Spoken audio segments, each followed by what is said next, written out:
Sahara Desert is so big that it covers 8% of the world's territory. It's bigger than the USA or China. Surprisingly, the Sahara is not the largest desert in the world. It is the third largest, behind Antarctica and the Arctic. But it is definitely the hottest one. Temperatures there reach 136 degrees Fahrenheit. This place has some of the most incredible sand dunes you've ever seen, towering up to 1,476 feet.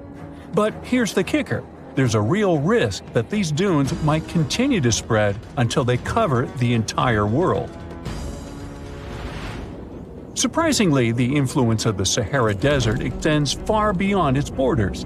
Its dust, carried by powerful winds, makes its way to the UK and across the European continent, particularly in winter. This dust settling on the ground where it rains is a familiar sight to those in the UK, often leaving a red residue on cars. This connection between the Sahara, England, and Europe serves as a stark reminder of the global reach of environmental phenomena.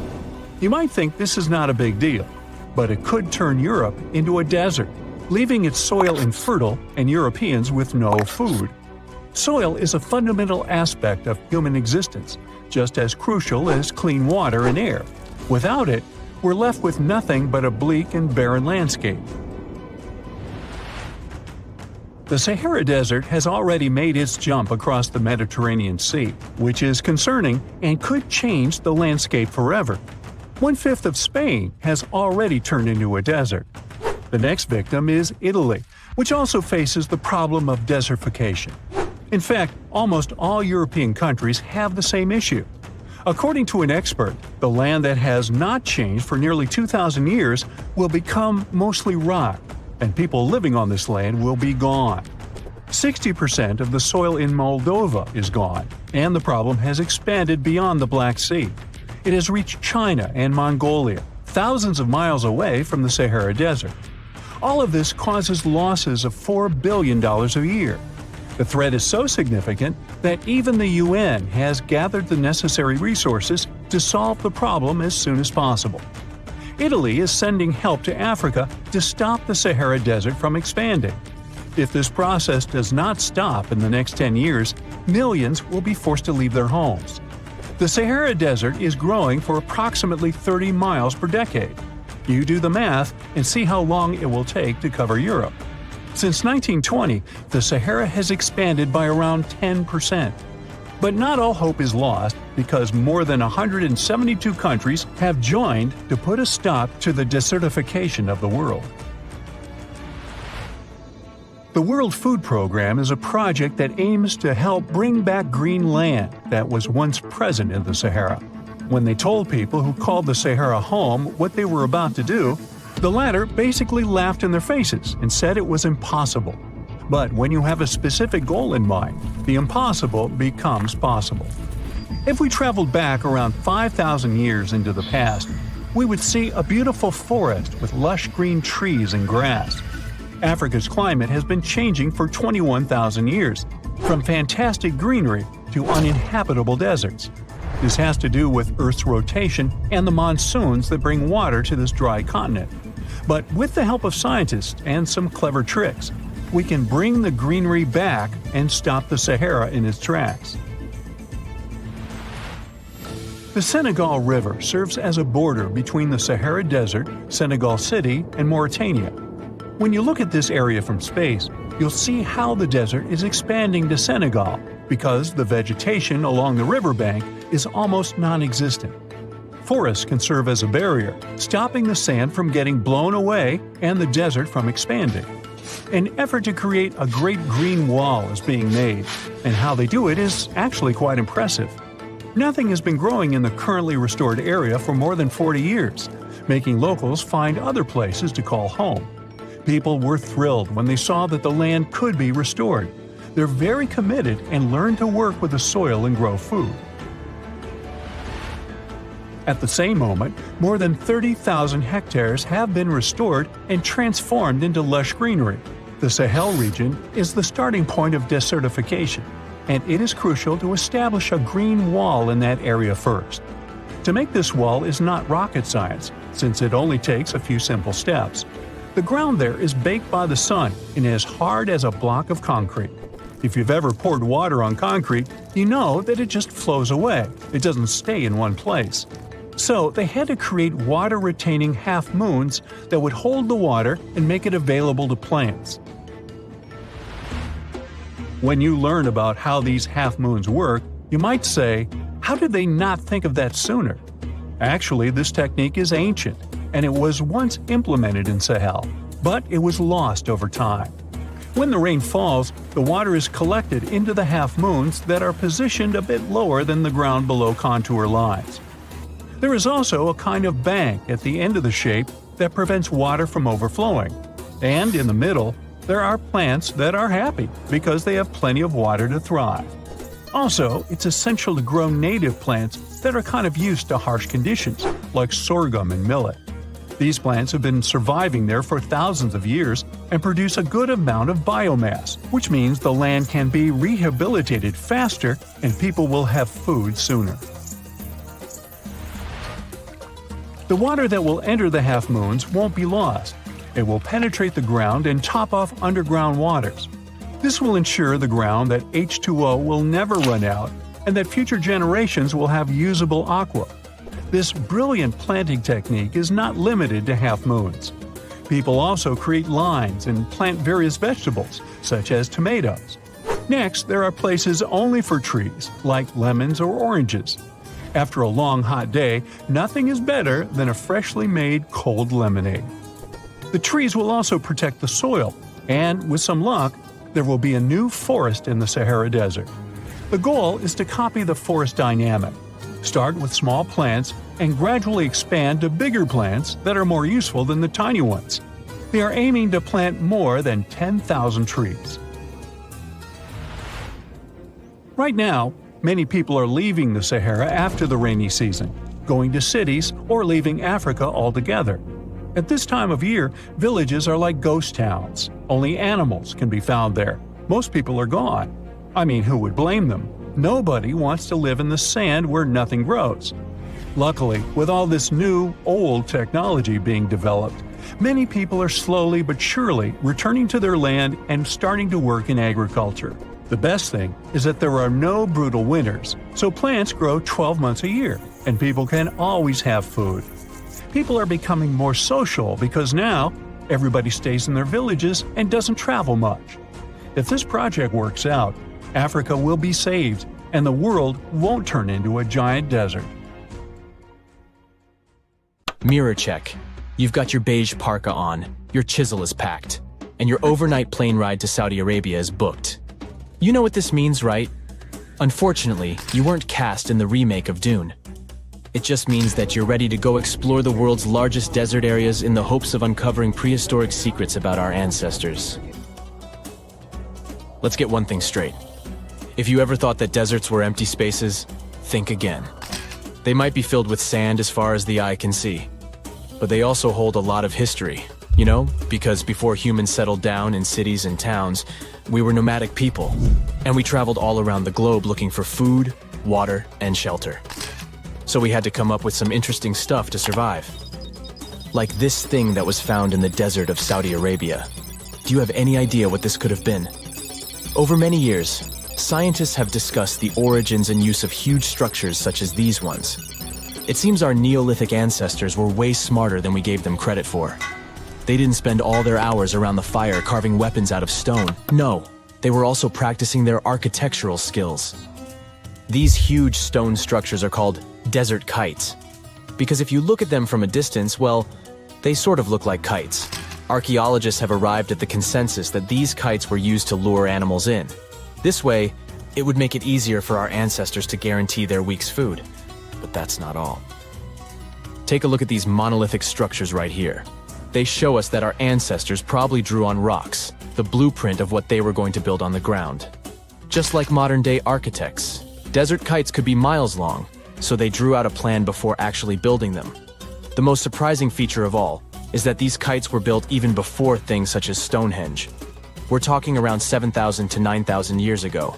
Over the last decade, scientists have been able to identify over 6,000 desert kites spread across the Middle East and West and Central Asia. If you don't think this huge, try building something this large, without the help of any drones.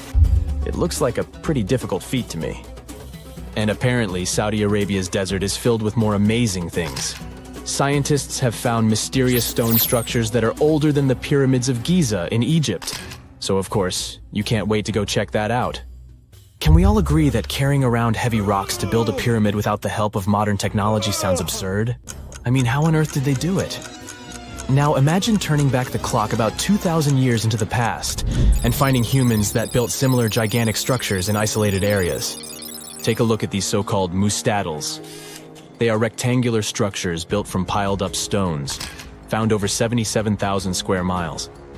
Some archaeologists believe that these monuments were used for ritualistic purposes, maybe processions of some kind, where people would walk from one end of the plateau to the other. I'd be down for that. Now let's move on to another deserted area. We're entering the world-famous Sahara Desert landscape. Isn't it beautiful? Here, you're about to unravel an ancient mystery, something that took years for researchers to solve. Fun fact, the Sahara Desert is the world's largest hot desert. It spans over 3 million square miles, which would be like putting 1,000 times the country of Hawaii next to each other. We say it's the largest hot desert because the world's largest desert area is Antarctica. But we all know temperatures over there are freezing, not the typical image of when we think of a desert. Deep into the desert, near the Algerian town of Fougeret et Zoua, something strange was found. For decades, these tiny dots appeared on images of Google Earth, but nobody could explain what they were. Some scientists were sure that these circles are the result of oil activity in the region. Others guessed that these were ancient fogeras or ancient water wells.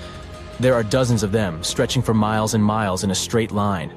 The strange thing is that they are always far away from any town, road, or human activity in general. So what was or is their purpose? If you had to take a guess, what would you say? Remember we talked about how our ancestors had to be creative in order to survive in the desert? Let's try to walk in their shoes for a minute.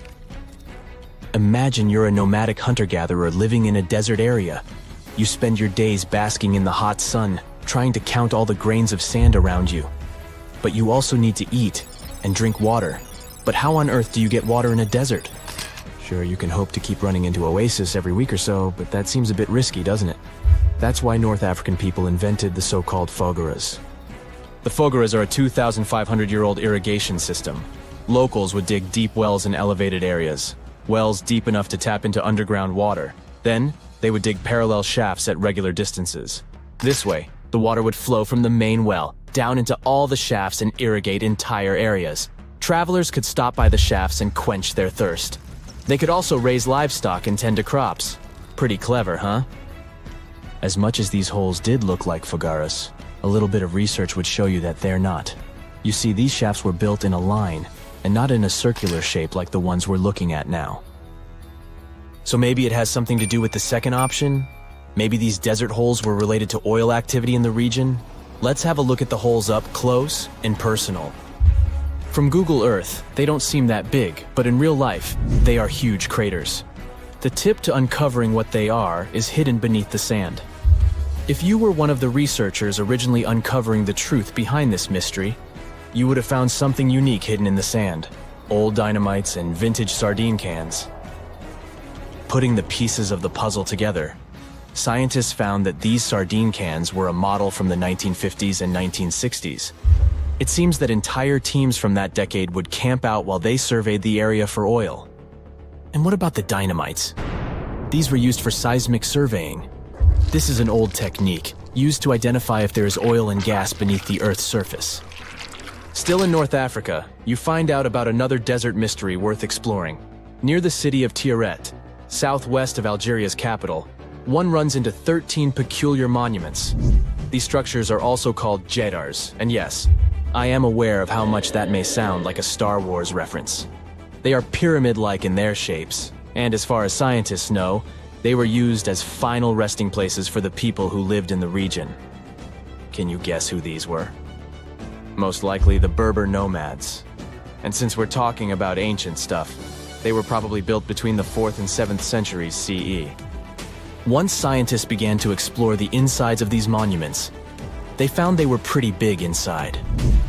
They found large underground vaults, chambers, and labyrinth-like corridors that gave way to over 20 compartments. It could take you up to 2 hours to walk around in them, and apparently our ancestors also used its walls to depict images of animals and hunting scenes. There's no definite proof of what these jadars were used for, though. This is so neat, huh? I'm sure that our world's desert is filled with many more mysterious things for us to unravel. I guess I'll see you next time so that we can continue our explorations. Under the burning sun, among the sand dunes, somewhere in the Sahara Desert, you're walking in search of an ancient treasure. Finally, you find a strange rock in the sand. It's big, looks like a large piece of black coal or rock, but something shiny on its surface makes the rock unusual. This unique find is the oldest thing that has ever been discovered on our planet. This rock was born long before Earth appeared in outer space. The unusual meteorite was found in 2020 in a remote area of the Sahara Desert.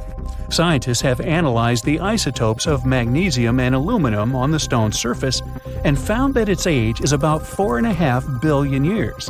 At the moment, this is the oldest sample of magma from space in history. It belongs to a small protoplanet that didn't have time to form completely.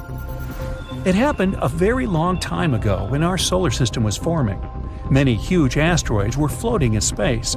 Some of them were formed into huge celestial bodies, which later became planets. The big rocky planets were absorbing the smaller ones. The rock was part of a little protoplanet that just began its formation, but another huge asteroid destroyed it. The planet shattered into billions of pieces. Some of them became part of other planets. Some flew outside the solar system, and one piece that had been wandering in space until our Earth was formed. After that, it hit the planet's atmosphere and fell into the territory now known as the Sahara Desert. The rock was discovered in 2020, but the erosion of extraterrestrial rocks shows that it could have fallen much earlier. This ancient thing weighing around 70 pounds has several pieces of different meteorites inside. In simple words, it's a volcanic rock consisting of lava.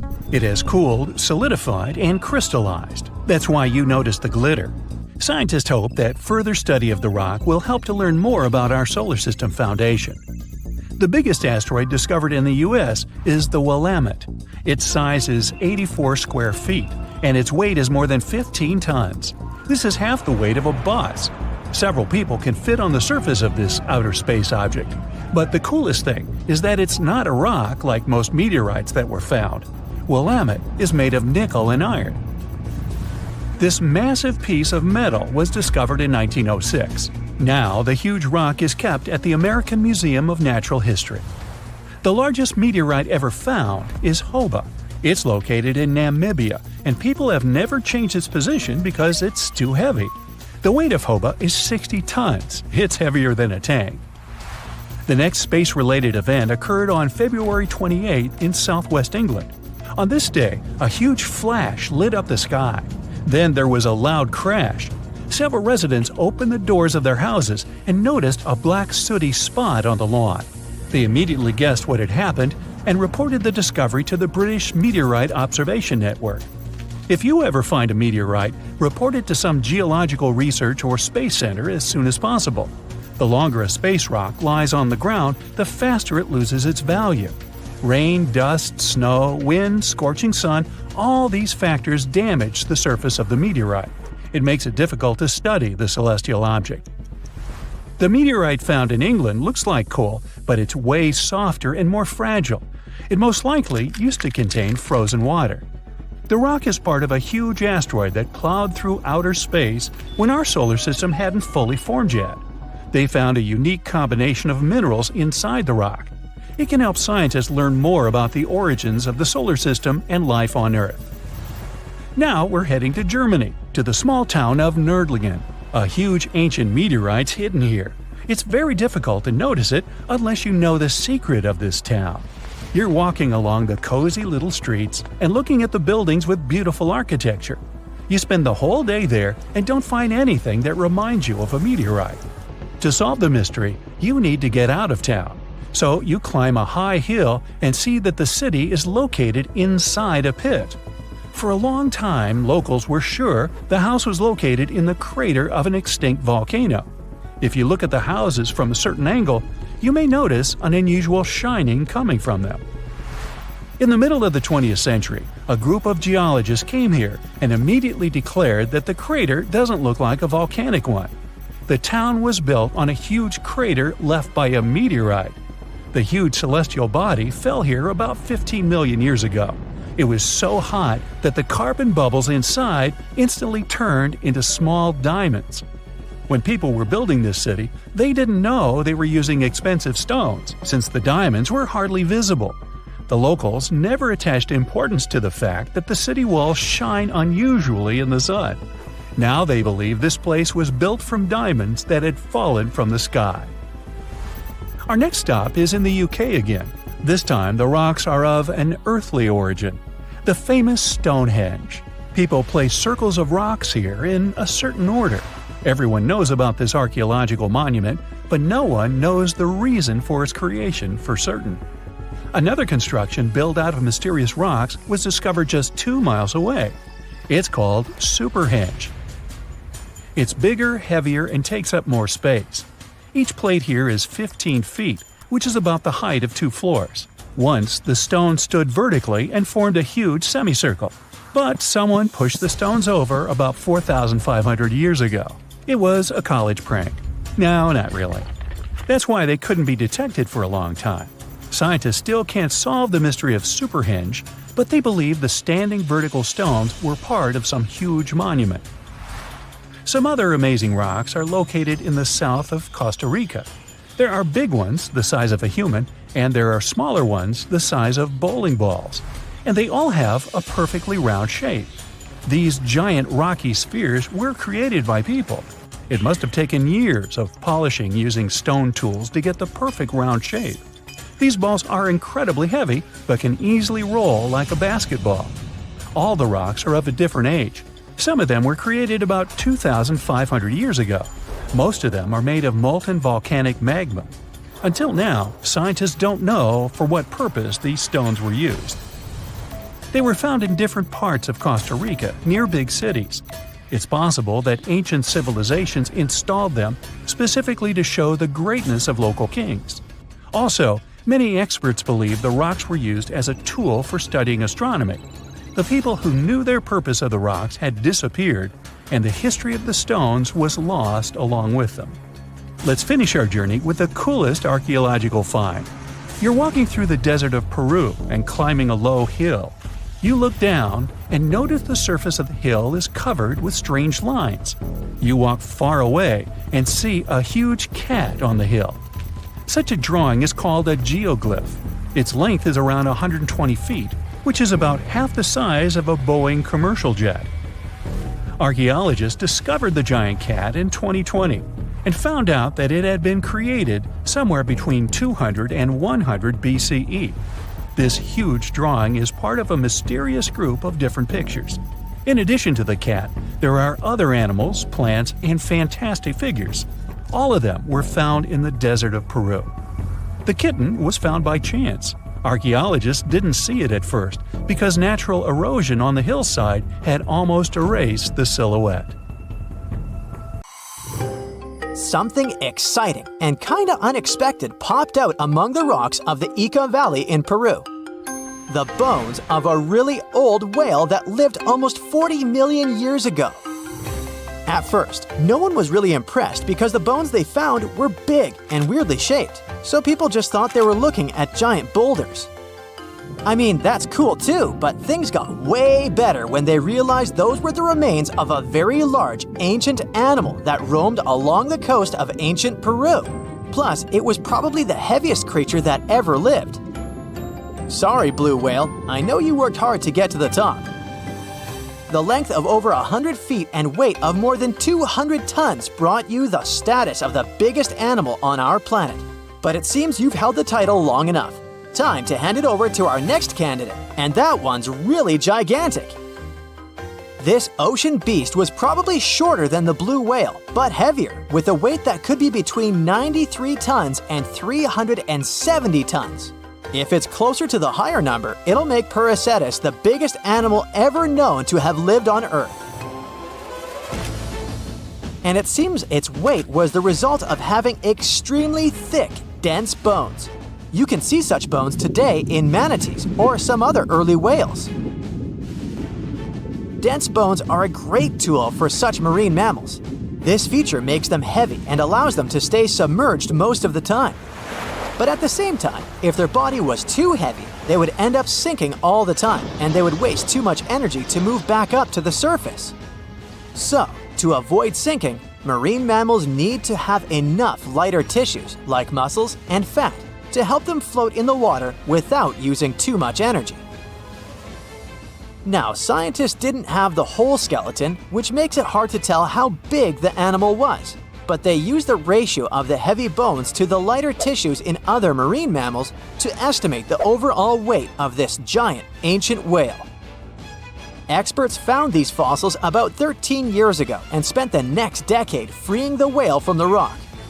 Its anatomy and age showed this whale was a cousin of Basilosaurus, a whale that had a long snout full of sharp teeth, and a sleek body similar to that of an eel. Even if Paracetus wasn't bigger than the blue whale, it was still a giant that ruled the ocean depths. Unlike modern whales, there's a possibility that this ancient fellow was a predator that liked to go after bigger prey. And this also changes how we see the history of whales. Scientists used to think these magnificent creatures became really big about 5 million years ago when they started eating lots of small creatures. But here's the proof that giant whales existed even before that. But it's still unclear how this whale managed to find enough food to sustain its enormous body. Plus, it's still hard to tell what exactly this ancient creature had on its menu. It was pretty large and not such a fast swimmer, so it's possible it searched for food in shallow waters. Then it probably ate crustaceans, clams, or some other small animals hiding in the sand. One theory says it was a scavenger, which basically means it munched on remains of everything that would come its way. It's not so unusual to find marine animals in deserts. Many of these regions used to be covered with water anyway. The Sahara in Africa is a perfect example. About 50 to 100 million years ago, this was not a dry desert, but a shallow saltwater body called the Trans-Saharan Seaway. The land is not wet there anymore, of course, but people who lived in that area knew about it because they used to find old shells across the desert. The sea was about 164 feet deep. That sounds enough for a nice swim. Some would say this area looked like modern Puerto Rico, with lots of sun and shallow water. Mangrove forests were a common thing as well as seafloors covered with mollusks, like snails and clams. The marine sediment that was left behind after the sea had dried up is full of different fossils. And the animal that lived in that ancient underwater world didn't look friendly. Plus, they were much bigger than their relatives from modern times, so a regular-sized human would end up as a snack, not even a whole meal. Normally, when animals live on small islands, they can become much bigger than their relatives from the mainland. This is something we call island gigantism, and it happens because there are more resources or fewer predators on islands. Maybe the same thing happened in the Trans-Saharan Seaway. Even though it wasn't an actual island, the water moved in and out, which created little pockets of water.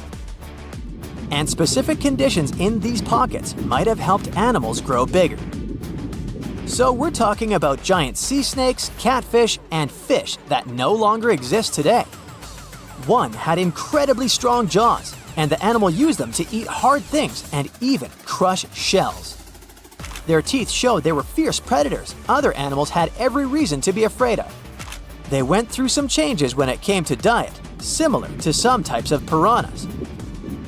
And the competition to get to the top of the food chain wasn't a joke. Not when there were also such large predators as sharks, crocodiles, and ancient relatives of elephants. Sahara went through different phases. If you could use a time machine and take a peek at Earth's largest hot desert as it was about 6,000 years ago, you wouldn't have to struggle with sand and heat.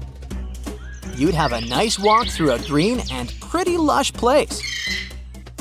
In the past, people who lived in that area didn't leave drawings on cave walls that showed camels, sand dunes, and scorpions. All those things you'd see in today's Sahara. Instead, they drew crocodiles. That's additional evidence that the Sahara used to have a lot of water and plants enough to support these big yet scary animals. Around 3 billion years ago, Earth might have been mostly covered with water.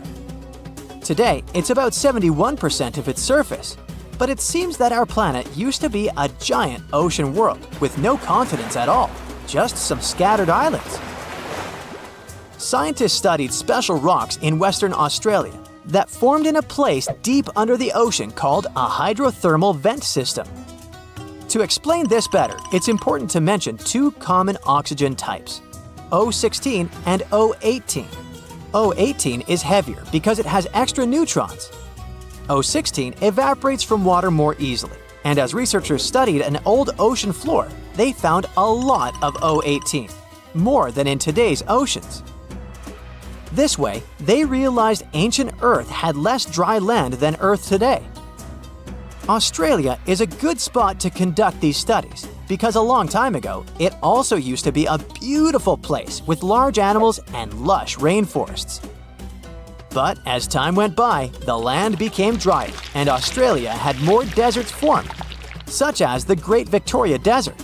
Rainforest remained only on the edges of the continent. What happens with deserts across the globe is called desertification. That's when land that used to be good for growing things turns into a desert or something similar. Our planet changes over time, together with its climate. But desertification also happens because of human activities, like mining, farming, and building cities. And when land turns into a desert, it's a problem because it can't support people and animals anymore. Food doesn't grow there. There's not enough clean water, and animals lose their homes. To help with this problem, there's a plan many countries agreed to. They decided to work with farmers to take care of the land, fix damaged areas, and manage water better. All in all, to make our planet a better place for life. A ship filled with gold and other treasures worth over $13 million was found in the middle of the Namibian desert after almost 500 years. The worker who found it was actually looking for diamonds, but ended up with something way more valuable for history. There were some blocks of copper, some wood, pipes, and elephant tusks. The miners called for an archaeologist, who soon realized it wasn't a disturbed beach like they thought, but a shipwreck.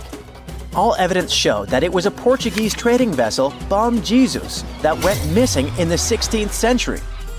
Experts believe it was a special kind of ship that was bigger, stronger, and better than older ships from Portugal and Spain.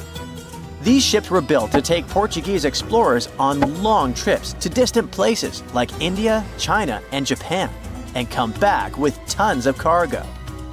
The Bom Jesus was likely carrying treasures from Lisbon, Portugal, to Western India. But it looks like on its way around the southern tip of Africa, near Namibia, a big storm pushed the ship too close to the shore. The ship hit a rock, tipped over, and broke apart, sinking into the ocean. Archaeologists found treasure from the captain's chest under the water, which probably fell out when the ship's wooden hull broke. They also found pieces of the ship scattered along the shore, likely from the violent storm and later by construction in the area. The storm must have been very fierce, but they didn't find many bones, which means most of the crew may have survived or were lost at sea. The ship was split into 3 sections and incredibly well preserved, thanks to the thick layers of sand that covered it and prevented rot. Archaeologists who studied the wreck discovered over 40 tons of cargo. There were cannons, swords, blocks of metal like lead and tin, fabrics, and tools that sailors used to navigate the stars while traveling across the ocean. The most exciting discovery was 1,845 copper ingots, weighing as much as 16 to 17 tons altogether. Those copper ingots, or pieces of pure metal, are still in great condition because the hull of the ship and layers of sand protected them from ocean water. The scientists even managed to read the trademarks on them on site and learned they were made by a super wealthy German trading company. There were also more than 2,000 shiny gold and silver coins from different countries, and 105 enormous elephant tusks weighing about 2 tons. The tusks were likely supposed to become luxury items like jewelry or carvings at the destination. Archaeologists took some DNA samples from the tusks and found that they came from West African forests and savanna elephants. Researchers were lucky that the ship was found in a restricted diamond mining area. No scavengers were able to get their hands on the treasures. The Bom Jesus remains the oldest and most valuable shipwreck that was ever discovered off the western coast of sub-Saharan Africa. Another shipwreck recently found by accident was buried under a 10-foot tall sand dune near the Caspian Sea. Some people call it the world's largest lake, and it has water levels that rise and fall over time because of the changes in weather patterns. These changes can move sand and uncover things like this shipwreck and other treasures along the coast. As the dune slowly disappeared, the ship started to show. Before digging it out, scientists worried that waves from the sea might damage the wreck.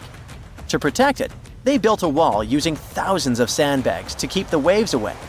When the ship was uncovered, they discovered it was a 3-masted, 92-foot-long merchant ship with a strong double hull.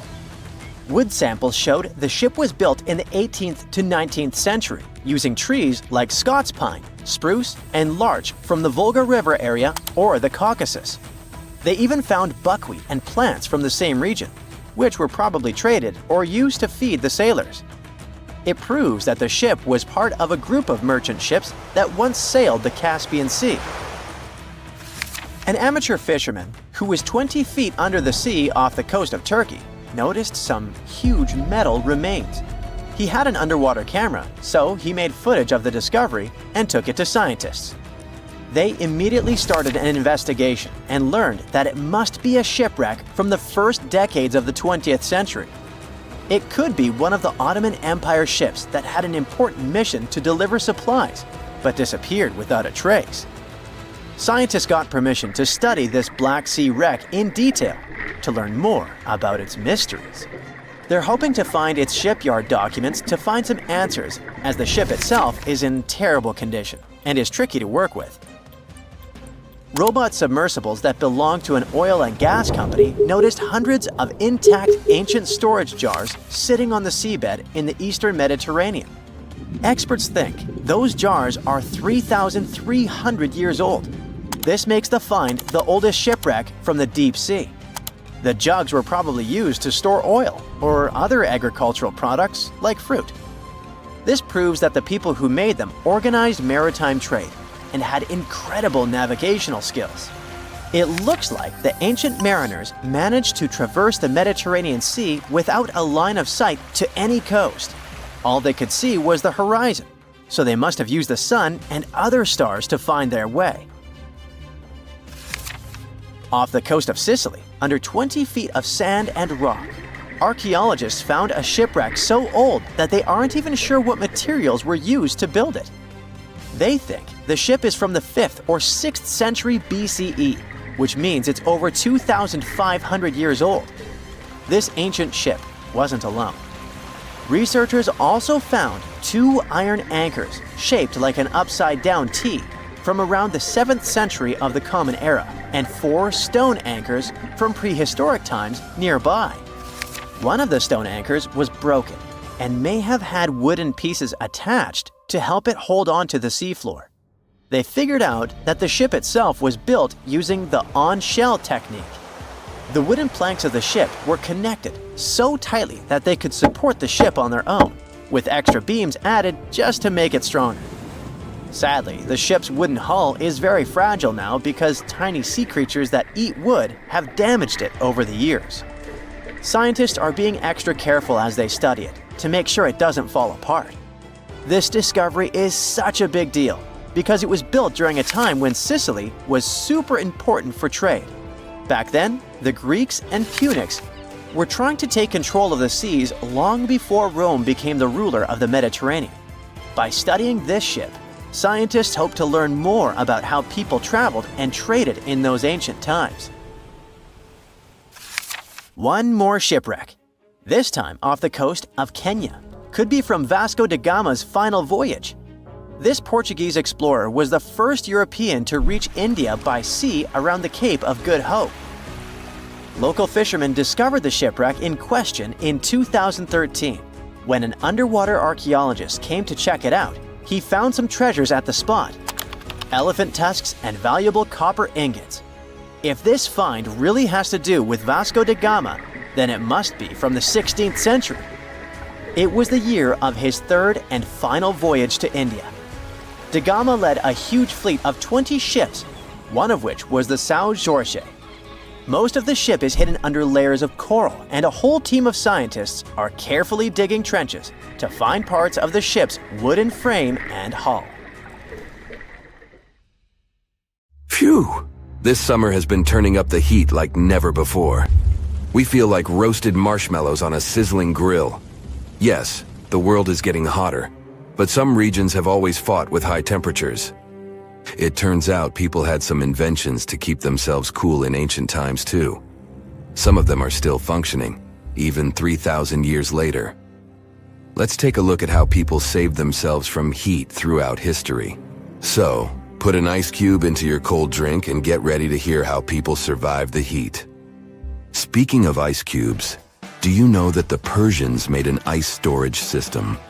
In the deserts of ancient Persia, people had an out-of-the-box idea about how to prevent their food from turning into a melted mess.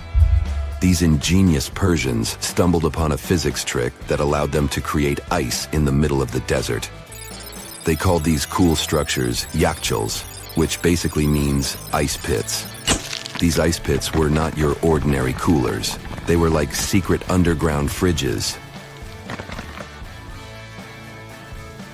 They looked like dome-shaped mud brick structures on the outside, but inside, it was a whole different world.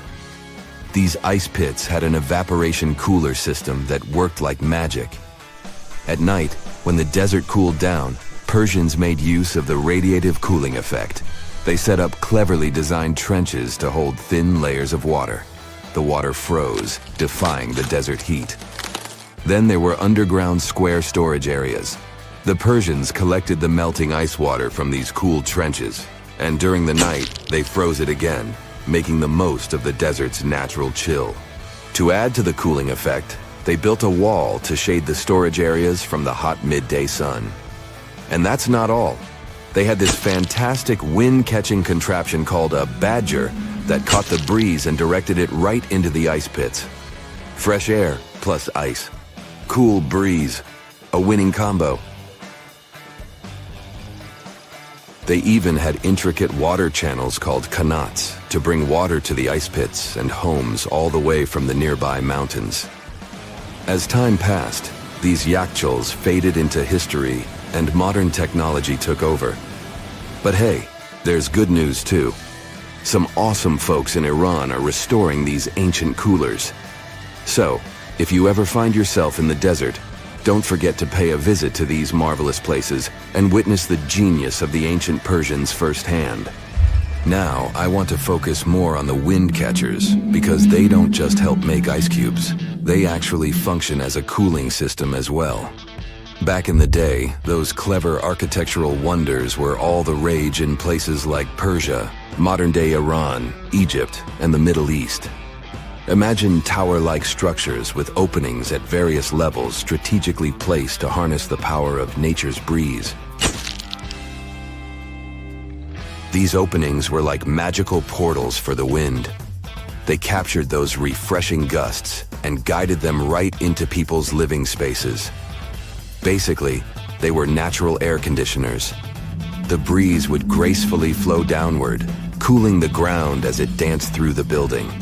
The secret sauce lies in the details: the tower's height, the number of sides, the openings, and the positioning of the interior blades.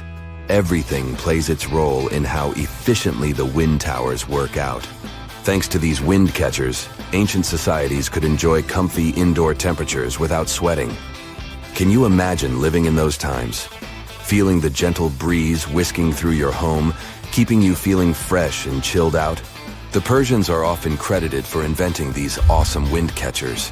But hey, don't forget about Egypt. There, you can find traces of similar structures dating all the way back to 1300 BCE. Yes, the invention of wind catchers may have occurred in ancient Egypt, but Yazid in Iran is the city with the largest number of wind catchers. People wouldn't have been able to live there without these ancient ACs, because there was almost no rain in the area throughout the year. Now, let's look at these perforated double-skinned exteriors. Imagine dressing up a building with a fancy perforated screen. It's like giving its exterior a stylish makeover while keeping things chill inside. This genius technique, firstly, scatters the natural daylight, so no harsh sunbeams to blind you. The screen also offers shade like a pro, giving the building's interior a much-needed break from the blazing sun. Think of it as a natural sun hat for your home. Placing this screen about 4 feet away from the outer walls creates a breezy, dreamy hallway for fresh air circulation. And hey, they add a touch of elegance to the building too. These structures are sometimes called jali. Jaipur, India, for example, has an average daytime temperature of about 100 degrees Fahrenheit. So these structures are lifesavers. Jalis come in various forms, crafted from cement, earth, and wood. It's a cultural symbol deeply embedded in Indian architecture. You can find its captivating presence in iconic historical buildings like the majestic Taj Mahal and the Grand Red Fort in Delhi. But hey, it's not just a thing of the past. It's still rocking modern architecture scenes, and its charm has sparked creativity in artists and designers worldwide.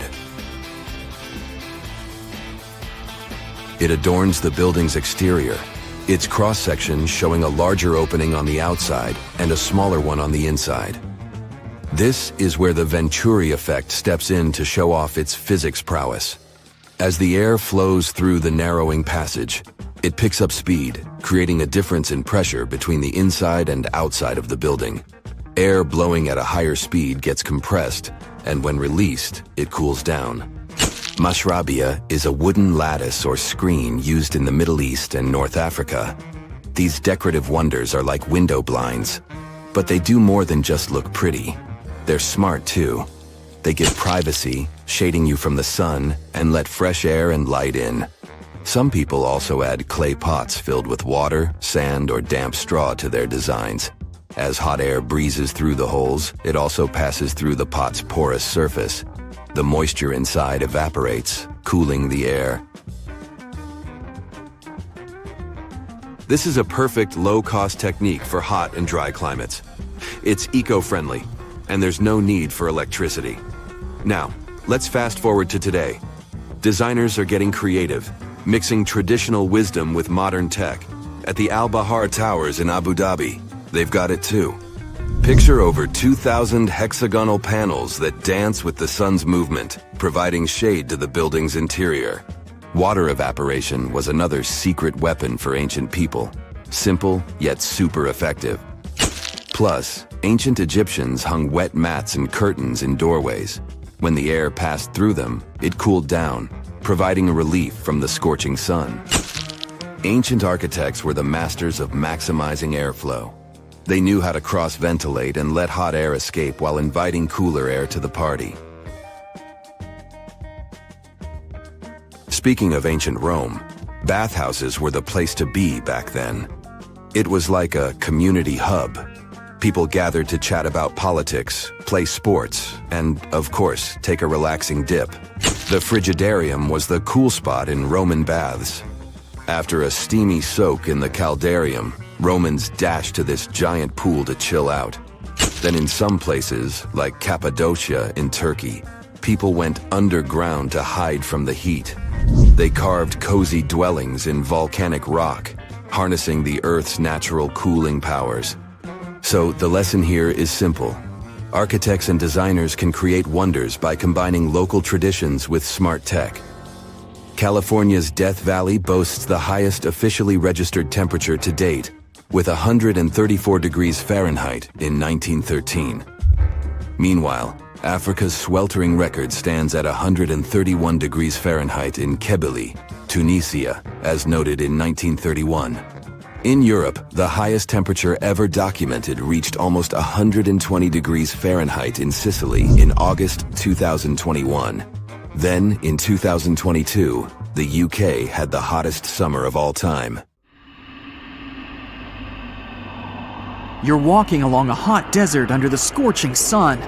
You run out of supplies. There's no more water. You dream about rain, but there are no clouds in the sky. With each step, you lose more and more strength and fall. You notice a small pond nearby. Is it real water or just a mirage? You can't get to your feet, so you crawl there. The water is getting closer by the minute, but not because you're moving towards it. It's the water approaching you.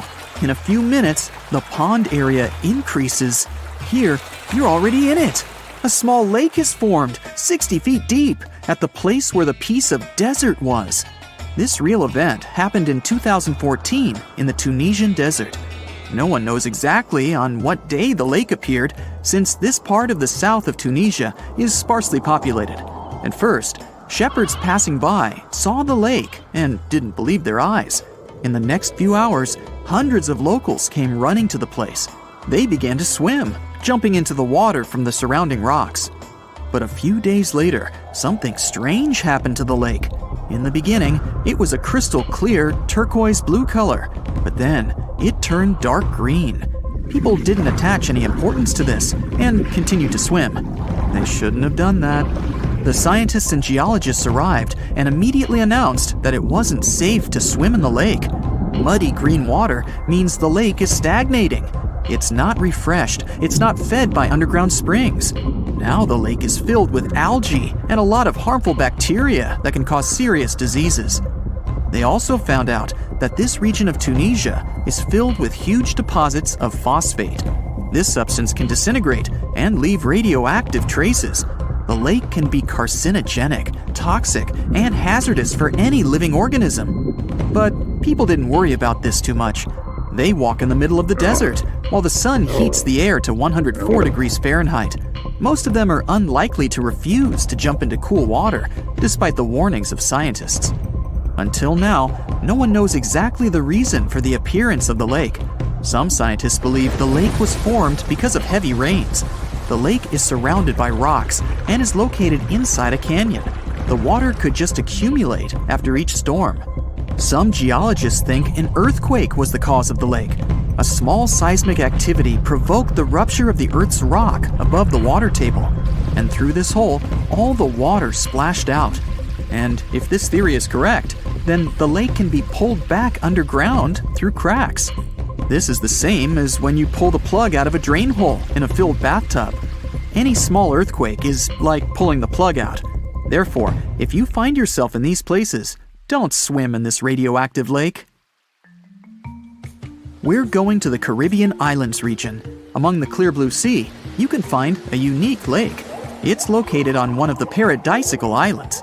You may not even notice the lake right away. The entire territory may seem like a huge concrete platform, but the main thing is not to step on its surface. Pitch Lake is a lake filled not with water, but with liquid asphalt. This is the largest asphalt deposit in the world. Steam is coming from all over the lake as it's hot. The depth of this lake is 250 feet. An entire passenger Boeing could fit there in an upright position. The lake is not fully studied, but scientists believe there's a deep fault in the Earth's crust under it. A huge amount of oil seeps through it. It passes through various chemical compounds and turns it into the asphalt. According to rough estimates, there are about 10 million tons of hot material inside this place. Theoretically, no life can exist in such conditions, but scientists have discovered a colony of microbes. Somehow, these creatures have learned to survive here. This also suggests that life outside of our planet may exist. The largest moon of Saturn, Titan, has many hydrocarbon lakes on the surface. And if the simplest forms of life appeared among 1 million tons of molten asphalt here on Earth, then nothing prevents them from appearing on Titan. We're going to Indonesia, to the island of Java. You need to climb a large volcano to see the next phenomenon. The volcano is overgrown with grass and trees, but it doesn't seem to be sleeping. Smoke is pouring out of its mouth. You climb to the top and see a clear lake instead of boiling magma. The blue sky is reflected in its bright turquoise surface. But don't try to jump there. This lake is filled with acid. The magma inside volcanoes comes from the deep bowels of the Earth's crust. The incandescent liquid consists of many molten metals and chemical compounds, and the lake is filled with particles of these metals. In addition, the volcano emits sulfur dioxide gases. When they combine with metals, they form a beautiful turquoise color. You'd better come back here at night. In some places, a lot of sulfur is concentrated. These accumulations come out of the lake and come into contact with the air. When this happens, everything around bursts into bright blue flame. It's safe to observe this from the side, but don't get too close. Nearby, on this island, there's another acid lake. It also releases sulfurous gases into the air, which are easily ignited when in contact with oxygen. And when this happens, the gases burst into a bright blue electric flame. It's difficult to see the flames during the day. At night, you can see these flashes from afar. Our next location is Australia. You start the drone high above the forest area. Among the green, dense forests, you can see a bright pink spot. It's our lake. This time, the beautiful pink color may not stop you from swimming. You can relax here and take beautiful photos. The lake attracts thousands of tourists, but scientists have only recently been able to find out the reason for the unusual color. At the bottom of this salty lake in Melbourne, special algae grow and secrete a red pigment. In combination with sunlight, high temperatures, and a small amount of precipitation, it turns the lake pink. By the way, Australia is not the only place with such a phenomenon. There are lakes with a pink tinge of water all over the world. You can find them in Senegal, Bolivia, Kenya, and many other countries. The water of these places is also salty and contains the red pigment of unusual algae. We leave the hot beaches and fly to cold Canada. Here, we see a frozen Lake Abraham.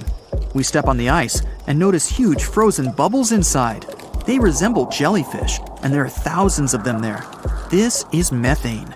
It's a highly flammable substance. The grass, leaves, pieces of trees, and any organic substances that fall into the lake become food for a lot of bacteria that emit methane. Upon contact with frozen water, methane turns into tens of thousands of frozen balls. When the ice melts, the bubbles burst and sizzle. This phenomenon can also be observed on some shores of the Arctic Ocean.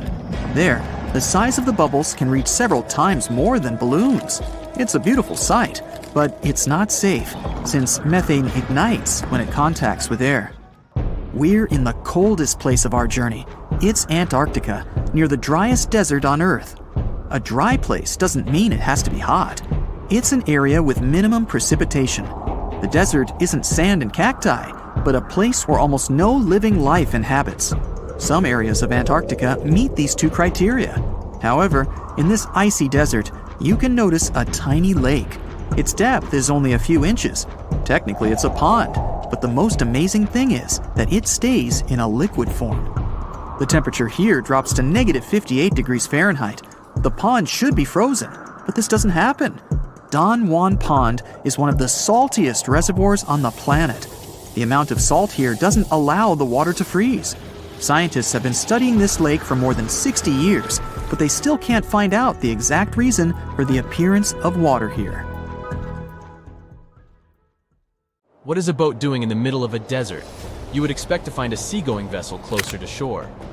This is the question archaeologists have been asking for decades. In 1988, there was a storm near one of the most important archaeological sites in ancient Egypt. A wooden structure emerged from the sand. It was hollowed out by termites. Scientists were determined to solve its mystery. In 2000, they began excavating the site near Abydos, Ubidos. An American team of experts soon discovered a boat that was 70 feet long, and it wasn't alone. In total, there were 14 boats neatly resting next to each other. It was impossible to completely dig out the boats because of their poor condition. Luckily, the wood was preserved enough to get a sample. Analyses revealed that the boats were around 5,000 years old, the oldest fleet in human history to this date. The time of their construction predates the pyramids at Giza by half a millennium. Each ship of the fleet rested in a vault that matched its dimensions. The room was roughly a third of the size of a tennis court. It had mud brick walls that featured more than 120 drawings of boats.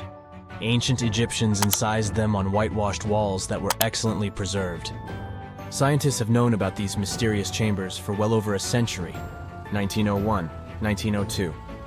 A British archaeologist, Arthur Weigel, stumbled upon a strange structure west of the River Nile. His team caught a glimpse of the interior walls. Sadly, a section of the roof collapsed, so they had to call off further exploration. Researchers abandoned the site, but its location remained on the maps. The boat's position first led scientists to think that they rested on a bank of the mighty Nile. But there was a problem with this theory. Today, the river flows almost 7 miles west of Abydos. Further studies of the surrounding terrain showed the Nile didn't change its course throughout history. Also, if the boats floated near a dock, they would be in unstable positions. The 14 vessels at Abydos were perfectly parallel to each other. There was only one conclusion possible. Someone had deliberately placed them like that. They must have gone through a lot of effort.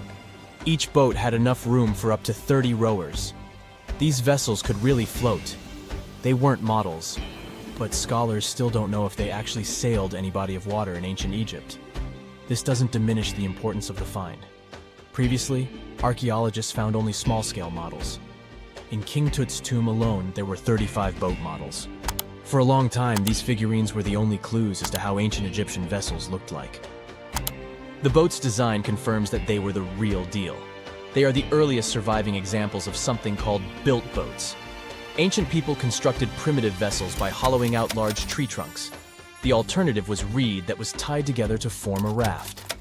The boats at Abydos had planks tied together. This was a major breakthrough in shipbuilding.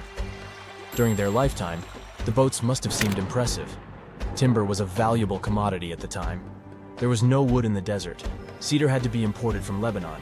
The only person who could afford such luxury was the pharaoh. Studying the area around the ancient fleet provided more answers. Scientists discovered a mud brick structure where Egyptians worshipped the pharaoh. Its approximate date of construction matches that of the wooden boats. The same bricks out of which this building was made were used to encase the fleet. At the time of their construction, the rooms they were stored in had a ceiling. That's the section that archaeologists stumbled upon in the early 20th century. Just like mummies and coffins, these marvelous ships rested inside splendid vaults. The exterior of these rooms was also impressive. The outer walls originally had a plaster of white limestone. It reflected sunlight. In the desert sun, the structure housing the boats must have shone from miles away. Ancient Egyptian builders used the same technique to cover the pyramids 500 years later. Today, their surface looks jagged, but it wasn't always like this. When they were constructed, the pyramids had a top layer of fine white limestone. Their surface was smooth and it gleamed in the sunlight. Instead of stairs, the outer layer of the pyramids was more of a sleek ramp. Archaeologists were left with one final question. Which pharaoh owned the fleet? The answer lay just a mile from the site. This is where the tomb of a pharaoh from the 5th dynasty rested, King Senwosret III. Its time and style of construction matched the ones of the chambers with boats. The very end of his rule might explain how the boats ended up in the middle of the desert. The pharaoh probably passed away in northern Egypt. Then his body was transported down the Nile to Abydos in a marvelous procession of decorated boats. The vessels were later lowered to chambers near the final resting place of their owner. This had a symbolic meaning. In the ancient Egyptians' belief system, ships played a key role. Their supreme deity was Ra. He traveled through the sky during the day in the form of the sun. At nighttime, he sailed through the netherworld in a solar boat. The pharaoh identified himself with Ra. That's why he needed boats in the afterlife. That was the only way to regenerate himself. Just as the sun rises every day above the horizon.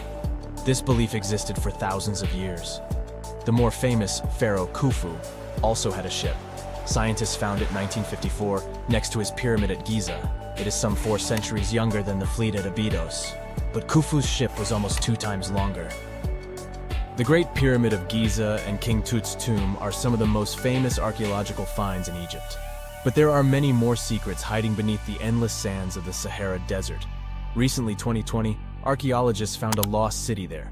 They have labeled it as the most important discovery since King Tut's tomb, 1922. The city of Aten is some 3,000 years old. Historians hope it will give them a unique insight into the everyday life of ancient Egyptians. The famous archaeologist and Egyptologist Zahi Hawass proclaimed the site a lost golden city. Aten sits some 300 miles south of Egypt's capital, Cairo. It is close to the famous Valley of the Kings. Archaeologists first found sections of mud brick walls that spread out in all directions. They discovered complete rooms with tools of everyday life inside. The research team unearthed a bakery, a residential neighborhood, and an administrative district. They all date back to the time when the Egyptian civilization was the wealthiest in its long history. They were also the first to make objects from iron. In 1911, scientists found a set of iron beads near a village in Lower Egypt, El Girza. These are the earliest known iron artifacts. The discovery is literally out of this world. Ancient people made them by beating into shape a piece of a meteorite. The 9 beads were once part of an ornate necklace. They are now blackened and corroded, which is perfectly normal for a piece of jewelry that is over 5,000 years old. They consist of an iron-nickel alloy. Researchers were impressed by the skill of ancient jewelers who processed the beads. Their craftsmanship is more impressive when you think that they didn't know the stellar origins of the material. The Great Pyramid of Giza also has a remarkable feature. An international research group investigated the electromagnetic response of the structure to radio waves. They found that the pyramid has the ability to concentrate electromagnetic energy inside it. This occurred inside its chambers as well as under the pyramid's base. It contains an underground, unfinished chamber. It seems that the electromagnetic response is connected with the properties of limestone, the Great Pyramid's main building material. The research results might have a practical application. The way solar cells and nanosensors function could be improved by this remarkable find. Ah, Phoenix. This sizzling gem in the Sonoran Desert isn't just another American city. It's more like a giant oven where you can throw a party, as long as you don't forget the ice. Seriously, if you find yourself here in the summer, brace yourself for some serious heat. We're talking about temperatures that regularly pass 100 degrees. And in 2024, Phoenix hit 110 degrees 55 times during the summer, tying the record set just the year before. Now, I get it if you're not a fan of hot weather, but apparently a lot of people love living in a sauna. Phoenix ranks as the 5th largest city in the United States, and it is the capital and most populous city in Arizona, with 1.7 million residents as of 2024. And if we're talking about the metropolitan area, also known as the Valley of the Sun, the population is almost 5 million. Yet, good luck finding someone actually born here. Out of every 4 Phoenix residents, 3 were born somewhere else. Believe it or not, Phoenix wasn't always this bustling, crowded place. It became one. A few decades ago, it was just a sleepy little dot on the map.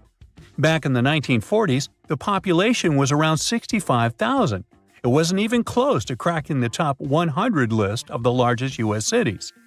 Now, at that time, Phoenix was mostly an agricultural hub, and its economy revolved around what they called the 5 C's: cotton, citrus, cattle, climate, and copper. But things really started to change in the 1950s thanks to one life-changing invention. Drumroll please? The air conditioner. Actually, it was the portable version that came out in 1945, created by an American inventor named Robert Sherman. Phoenix residents owe a lot to Robert for making life bearable during scorching summers. Before AC, people in Phoenix would literally move their beds outside and build sleeping porches. They'd protect that kind of outdoorsy space with light curtains or some kind of net to keep the dust and bugs out. Fun. Anyway, the point is that the air conditioner played a big part in making Phoenix an easier place to live. Since the 1940s, this city in Arizona has transformed from a dusty little town into a sprawling urban jungle, and it's still one of the top 10 fastest-growing metro areas in the U.S. The best part is, it looks like that won't change anytime soon, since this 519-square-mile metropolis is surrounded by rolling desert, with plenty of room to keep growing as far as the eye can see. So, who's dropping everything to move to Phoenix? Well, Californians are the city's biggest fans.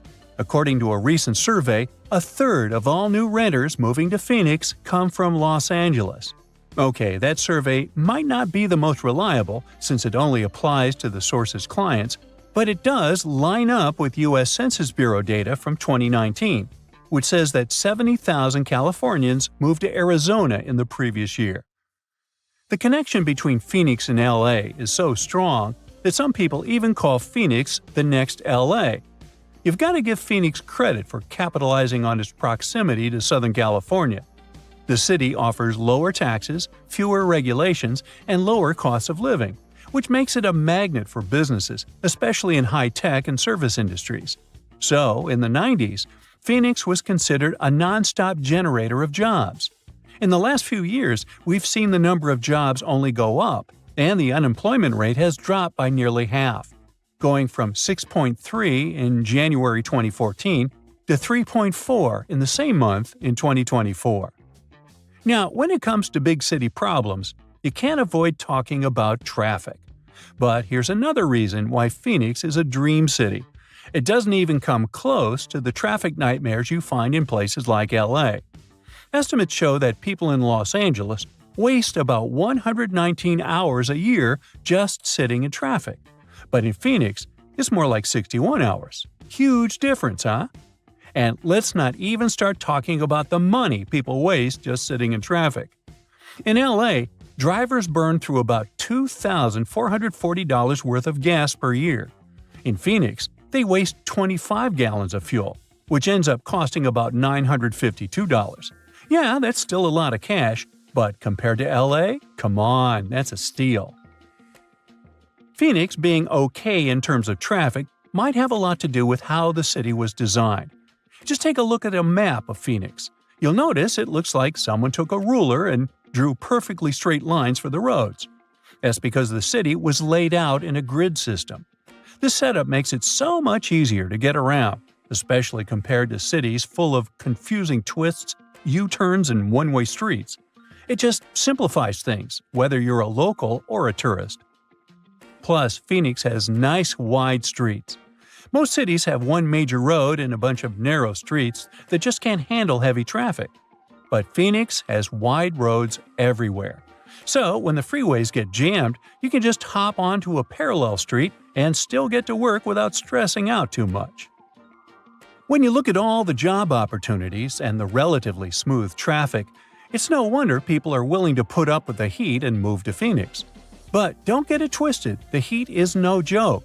It is really, really hot and sunny out there. We're talking about 300 days of sunshine on average, or about 85% daylight hours per year. But once again, Phoenix has made the best of it. And all that constant sunshine has turned Phoenix into one of the top solar energy cities in the country. Now, you may be wondering, a city in the middle of the desert with barely any rain, do they actually have enough water? Well, they do. Phoenix has its water situation pretty well sorted out, thanks to multiple sources. I mean, they don't rely on rain alone, which is a good thing because, desert life. Most of their water comes from way up north and east of the valley, where snow melts off the mountains and flows into giant reservoirs, storing it up for those dry years. But most of Phoenix's water comes from the Salt River Project, which brings water through canals and pipelines from the Salt and Verde rivers. Then there is the Central Arizona Project, which transports water all the way from the Colorado River. They even get a bit of water from underground wells. And Phoenix doesn't want to waste a drop, so they're smart about recycling, reusing treated water to keep parks green, and even recharging their groundwater. Since Phoenix is all about sunny skies nearly every day of the year, it's normal that people can get a little moody when it actually rains. But here's the thing. Phoenix always gets a surprise up its sleeve, even when it comes to bad weather. When it rains in the deserts, locals get treated to this unique earthy smell. It's thanks to the creosote bush, a desert plant that releases an amazing fragrance when the rain hits it. People describe it as the smell of rain, and honestly, it's one of those fresh, clean scents that makes you forget you're in the desert for a second. And if you've never stopped to think about why Phoenix is called Phoenix, well, it's based on that famous legend of the bird that rises from the ashes. Now, after knowing all the special things about this city and its unique ability to turn challenges into advantages, we can say the name couldn't have been better chosen.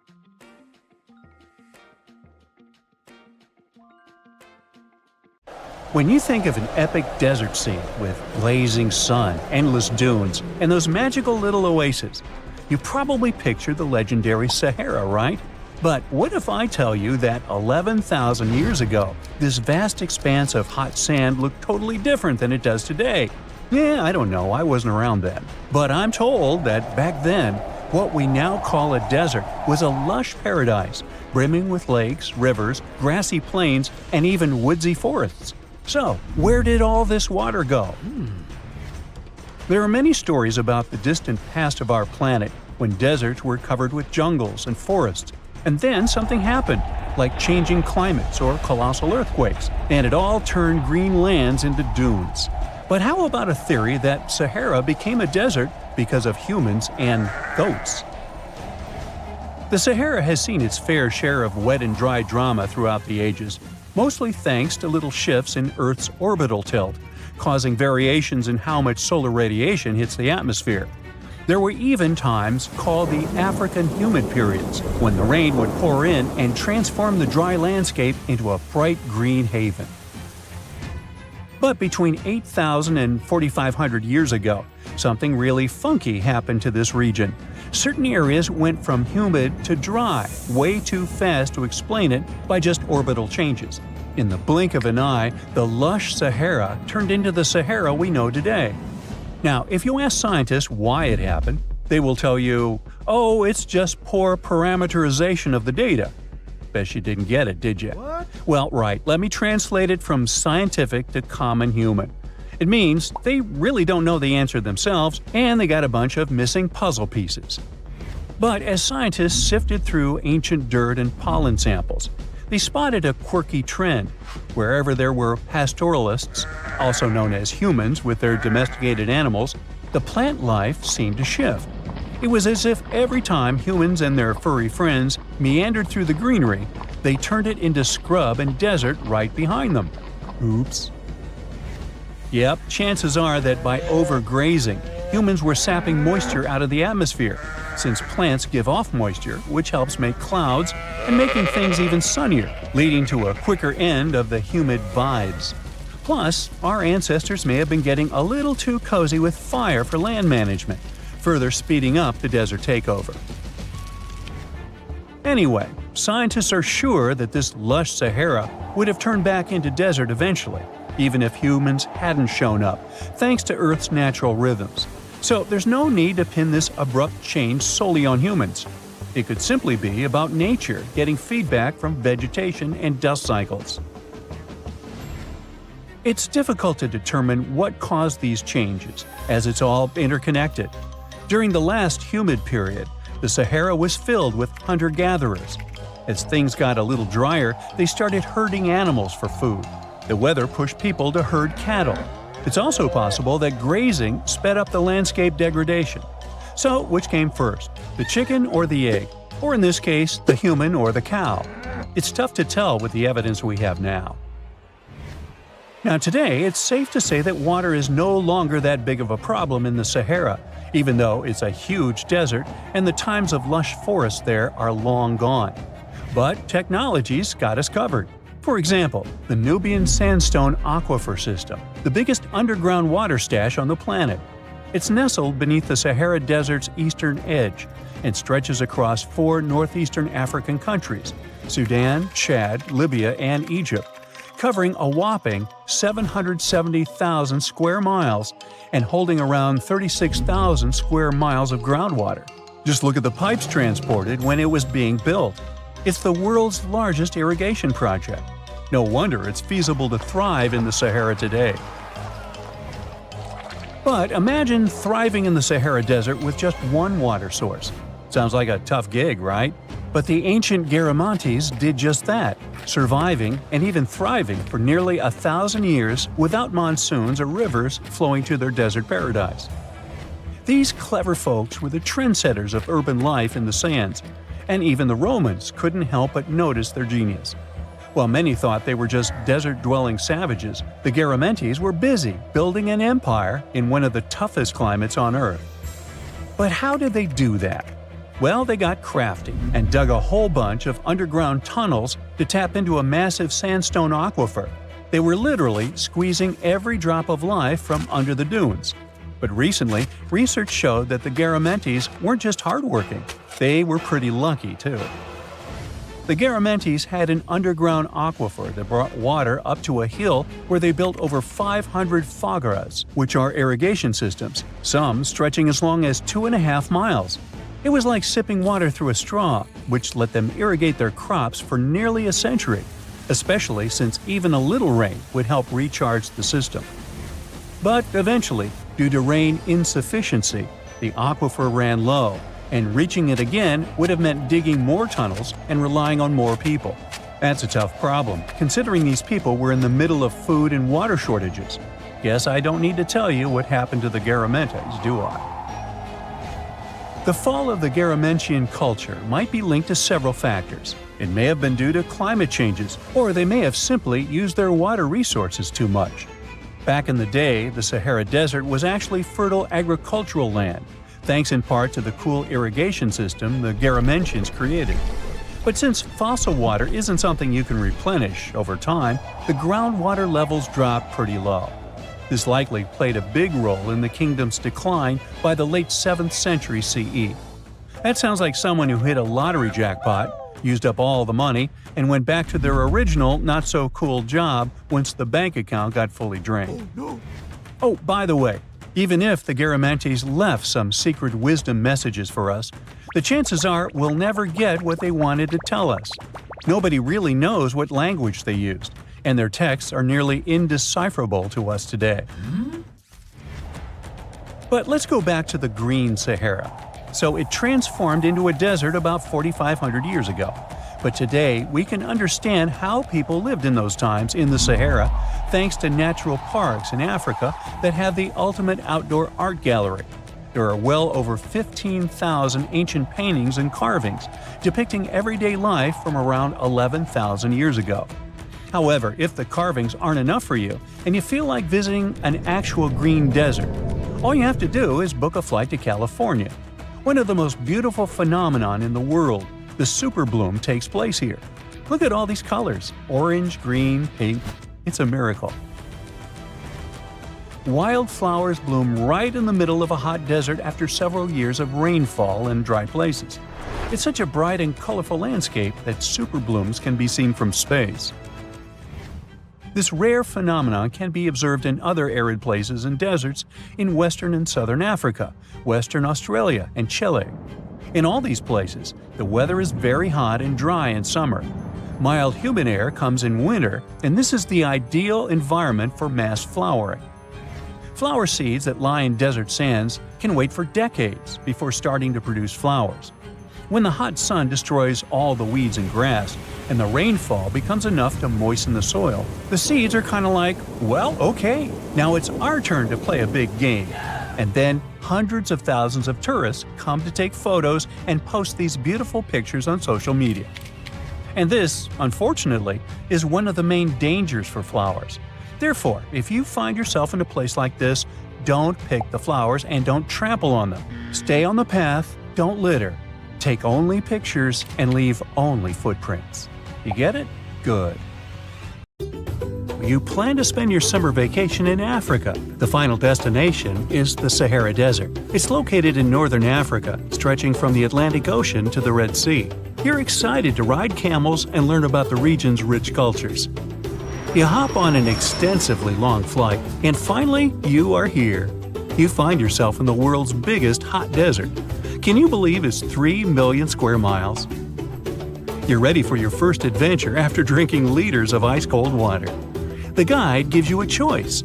You can spend 2 weeks visiting a collection of oases, or you can help them solve an ongoing local mystery. Deep into the desert, near this Algerian town, lies a mystery begging to be solved. A collection of huge, spotted circles in the sand. There are dozens of them, stretching for miles in a straight line. The circles were first identified via Google Earth images several years ago. People have debated them for years, but no one seems to know the answer. The strange thing is that they are so many miles away from any towns, roads, or human activity. The quickest way to discover the truth behind the circles is asking questions. You grab your notebook and set out to talk to locals. Everyone is helpful in this scenario: geographers, anthropologists, elders, and historians. The first person you talk to is a map expert. You need to understand if those circles were authentic or a satellite glitch. You end up interviewing the people who take Google Earth satellite pictures. The circles are really there. They appear in multiple pictures from many years. Then, let's understand why they are there in the first place. After 2 days of interviews, you have your first lead. The circles could be the result of oil activity. Experts explained why this would make sense. Algeria is a rich area for natural resources, so this would be a sensible guess. Usually, to find out if there is anything worth extracting, companies would undertake seismic surveys. Seismic surveys are a way of analyzing the Earth's surface by sending shock waves into the ground. Depending on how these waves bounce back, you'll know what is located there. A special vehicle could have marked the soil that way. So, did we unravel the mystery? Not quite so. As you know, the Sahara Desert is one of the driest areas on the planet. The average high temperatures in summer are over 104 degrees Fahrenheit. To survive there, people need to find ways of accessing water. So, these circles could be a kind of ruin or leftovers from ancient water wells. Again, I'd say this is a sensible guess. Ready for some fact-checking? Some anthropologists agree that these circles could be ancient fogueras. Foguera is the name of a 2,500-year-old style of irrigation system, usually found in northern Africa. It is also known as a qanat in other places in northern Africa. Locals would dig a deep well at an elevated point, deep enough to tap into underground water. They would then dig parallel shafts at regular distances. Then they would dig an underground channel that connected the city to the well. Solely with the help of gravity, water would run from the well to the city. This traditional technology provided water for crops, livestock, and humans. Now, let's say these wells made human-made oases possible. Even the closest municipality name was an indication that this could be true. The name Fogueret Essaouira is actually named after Fogueres, these ancient wells. Now, this lead was proving to be very accurate. You decide to travel over there to see for yourself. You take a local bus, sit back, and enjoy the ride. The landscape in northern Algeria is filled with ancient-looking towns. You even see ruins of wells along the way, on the outskirts of smaller cities. Opening Google satellite images, you can see the qanat's markings on the ground, a series of holes running down several miles. But as soon as you arrive, you find out you were wrong. Dale Lightfoot, one of the world's leading experts on qanats, said that the circles were definitely not qanats. Even the satellite images confirm this difference. Uh-oh, we were so close. Apparently, qanats or fogueras would not run down a straight line. They wouldn't be shaped like circles. Another clue that this wasn't the case was that there were no towns at the end. The circles were really far away from any human activity, and qanats were explicitly built to provide water for human settlements. Well, it sure was a good try. You almost gave up on this mystery when you decided to take one more field trip. It was days of preparation, pick up cars, food, equipment, all so that the mystery of the Sahara circles could be unraveled. On the first day, you drove over 99 miles into the desert. You were always curious to see what this part of the world looked like. Over there, you see nothing but mustard yellow dunes. The night sky is pretty decent though. You can see the entire Milky Way with your own eyes. You set up camp and sleep under a canopy of stars.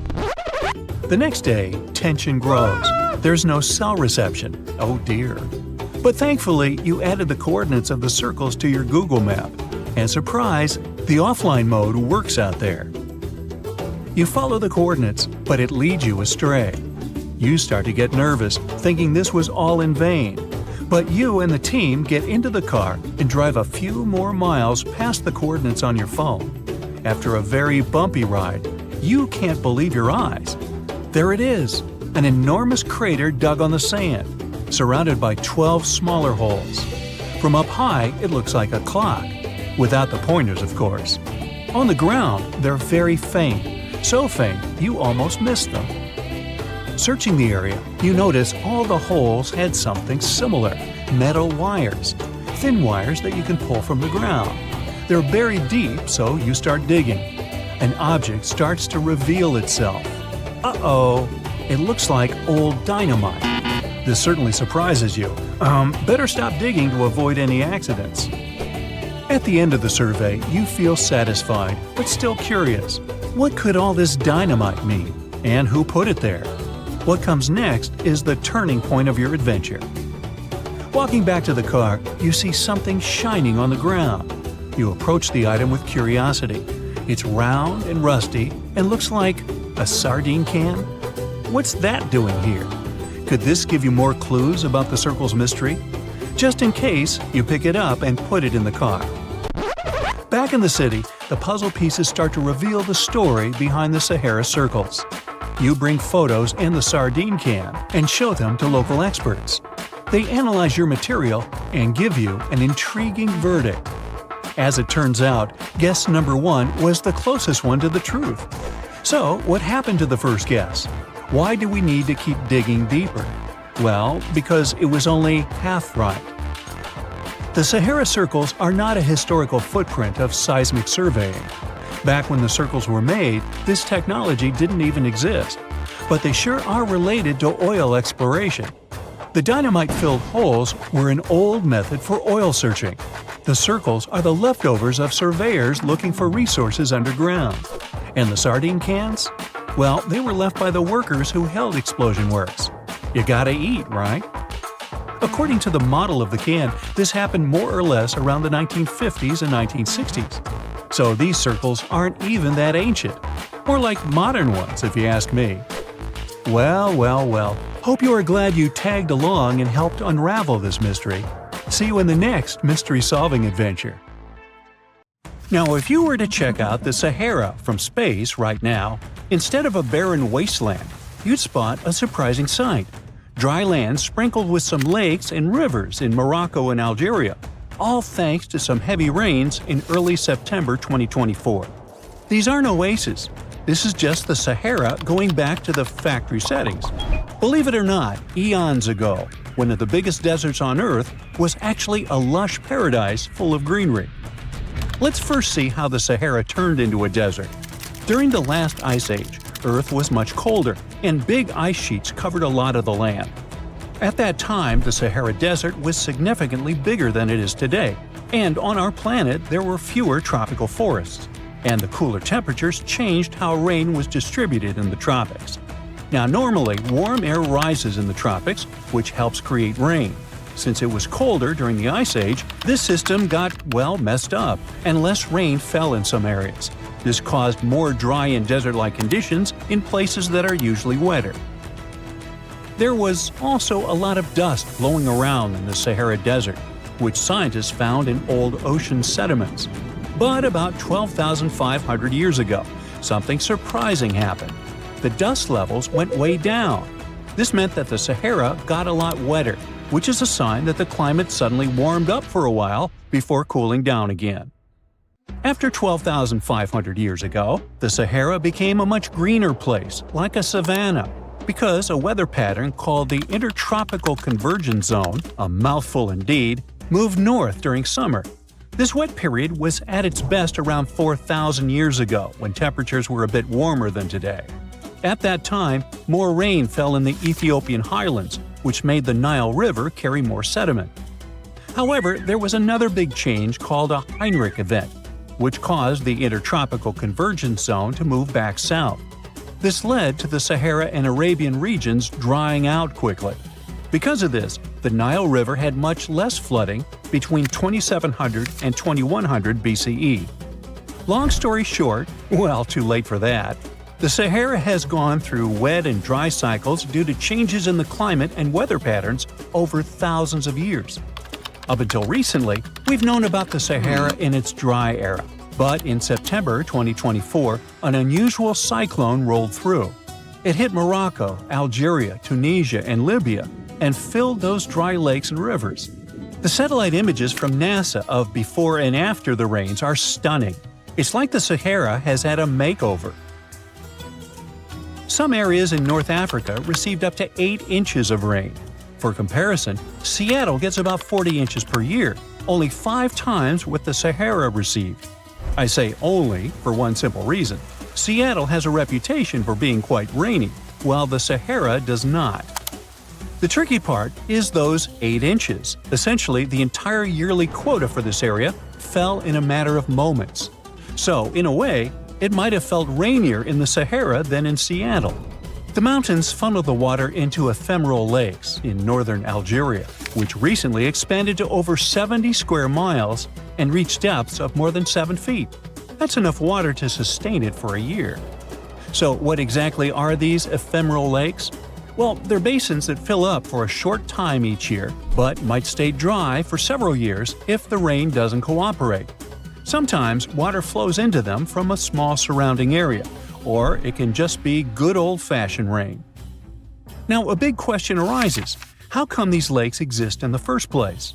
Well, generally they form because there's excess water trapped on the surface. But the soil in the Sahara is incredibly dry. Shouldn't it act like a sponge? It must be thirsting for moisture. Well, think about how eagerly your potted plant drinks up water when you return home from a vacation.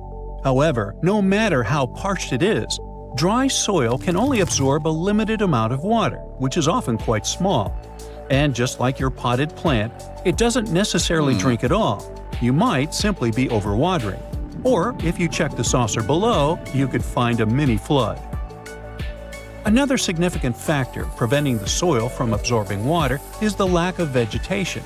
Under normal conditions, trees, shrubs, and various plants help retain moisture.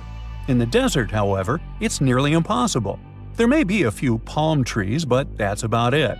This also explains the formation of those temporary lakes. Precipitation that isn't held by plants accumulates in low-lying valleys and depressions, creating these fleeting bodies of water. These lakes may only last for a limited time, but that doesn't mean they shouldn't have names. For instance, the beautiful lake adorned with swaying palms that you see is called Lake Yasmina, located in the oasis town of Merzoga. In certain areas of the desert, where the dunes rise, it may appear as though you're looking at a mirage, but it's not. The sand dunes are partially covered by water. Remember how I mentioned 8 inches? Well, that's not entirely accurate for some regions. In fact, there are places where the flooding is so extensive that the palms are submerged up to their crowns. Now, the last time we saw a downpour this intensive was 30 to 50 years ago. But this rain is more than welcome. After 6 consecutive years of drought, Morocco really needed it. Lakes that had been dry for decades, like Lake Ariki, are finally getting some much-needed water. A recent analysis revealed that out of the hundreds of storms that have hit the region since 2000, only 6 brought enough rain to start filling up this lake. And of those, only 2 resulted in a lake level higher than what we saw in September 2024. So while this torrential rain seems like a blessing, the big question is, will it last? The answer is yes. When humid air from near the equator meets the hot, dry air from the north, the Sahara Desert tends to get more rain. Scientists say this collision zone is shifting further north as the planet warms, and it warms, so it's likely to keep moving that way over the next couple of decades. So I seem a bit overly optimistic about this, and the truth is, the news isn't entirely positive. The reality is that no one was truly prepared for a flood situation like this. Moreover, remember that this isn't some Southeast Asian country where people are accustomed to dealing with water. This is the bone-dry Sahara. That said, I think you know what I'm getting at. Tragically, at least 18 people lost their lives to the intense rains in southern Morocco. The authorities are gearing up for even more heavy rain in the region. But if that's the case, Could it mean the Sahara is facing extinction? And what would that even mean for us? It might sound a bit strange, but our planet actually relies on deserts, and the Sahara is no different. At first glance, it may seem like a barren wasteland, and it's nothing to write home about. But deserts play a crucial role in our ecosystem. They act as major carbon storage sites and are considered net carbon sinks, with the Sahara alone holding an estimated 1 trillion metric tons of carbon.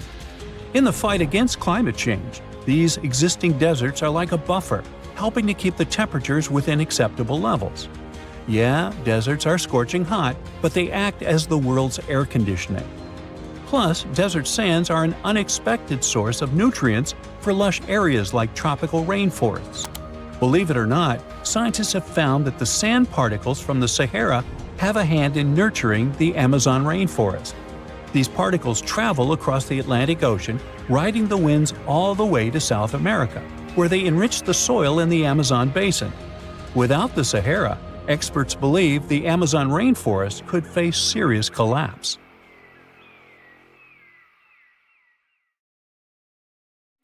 Well, there you are. The sun is scorching, you're thirsty. All you can think about is water and ancient bones under your feet. You're wandering through the Sahara, the largest hot desert on Earth. Right now, you're crossing a stretch of sand called Whale Valley. And all over these 75 square miles of land, fossils cover the ground so thickly that you can't help but step on them.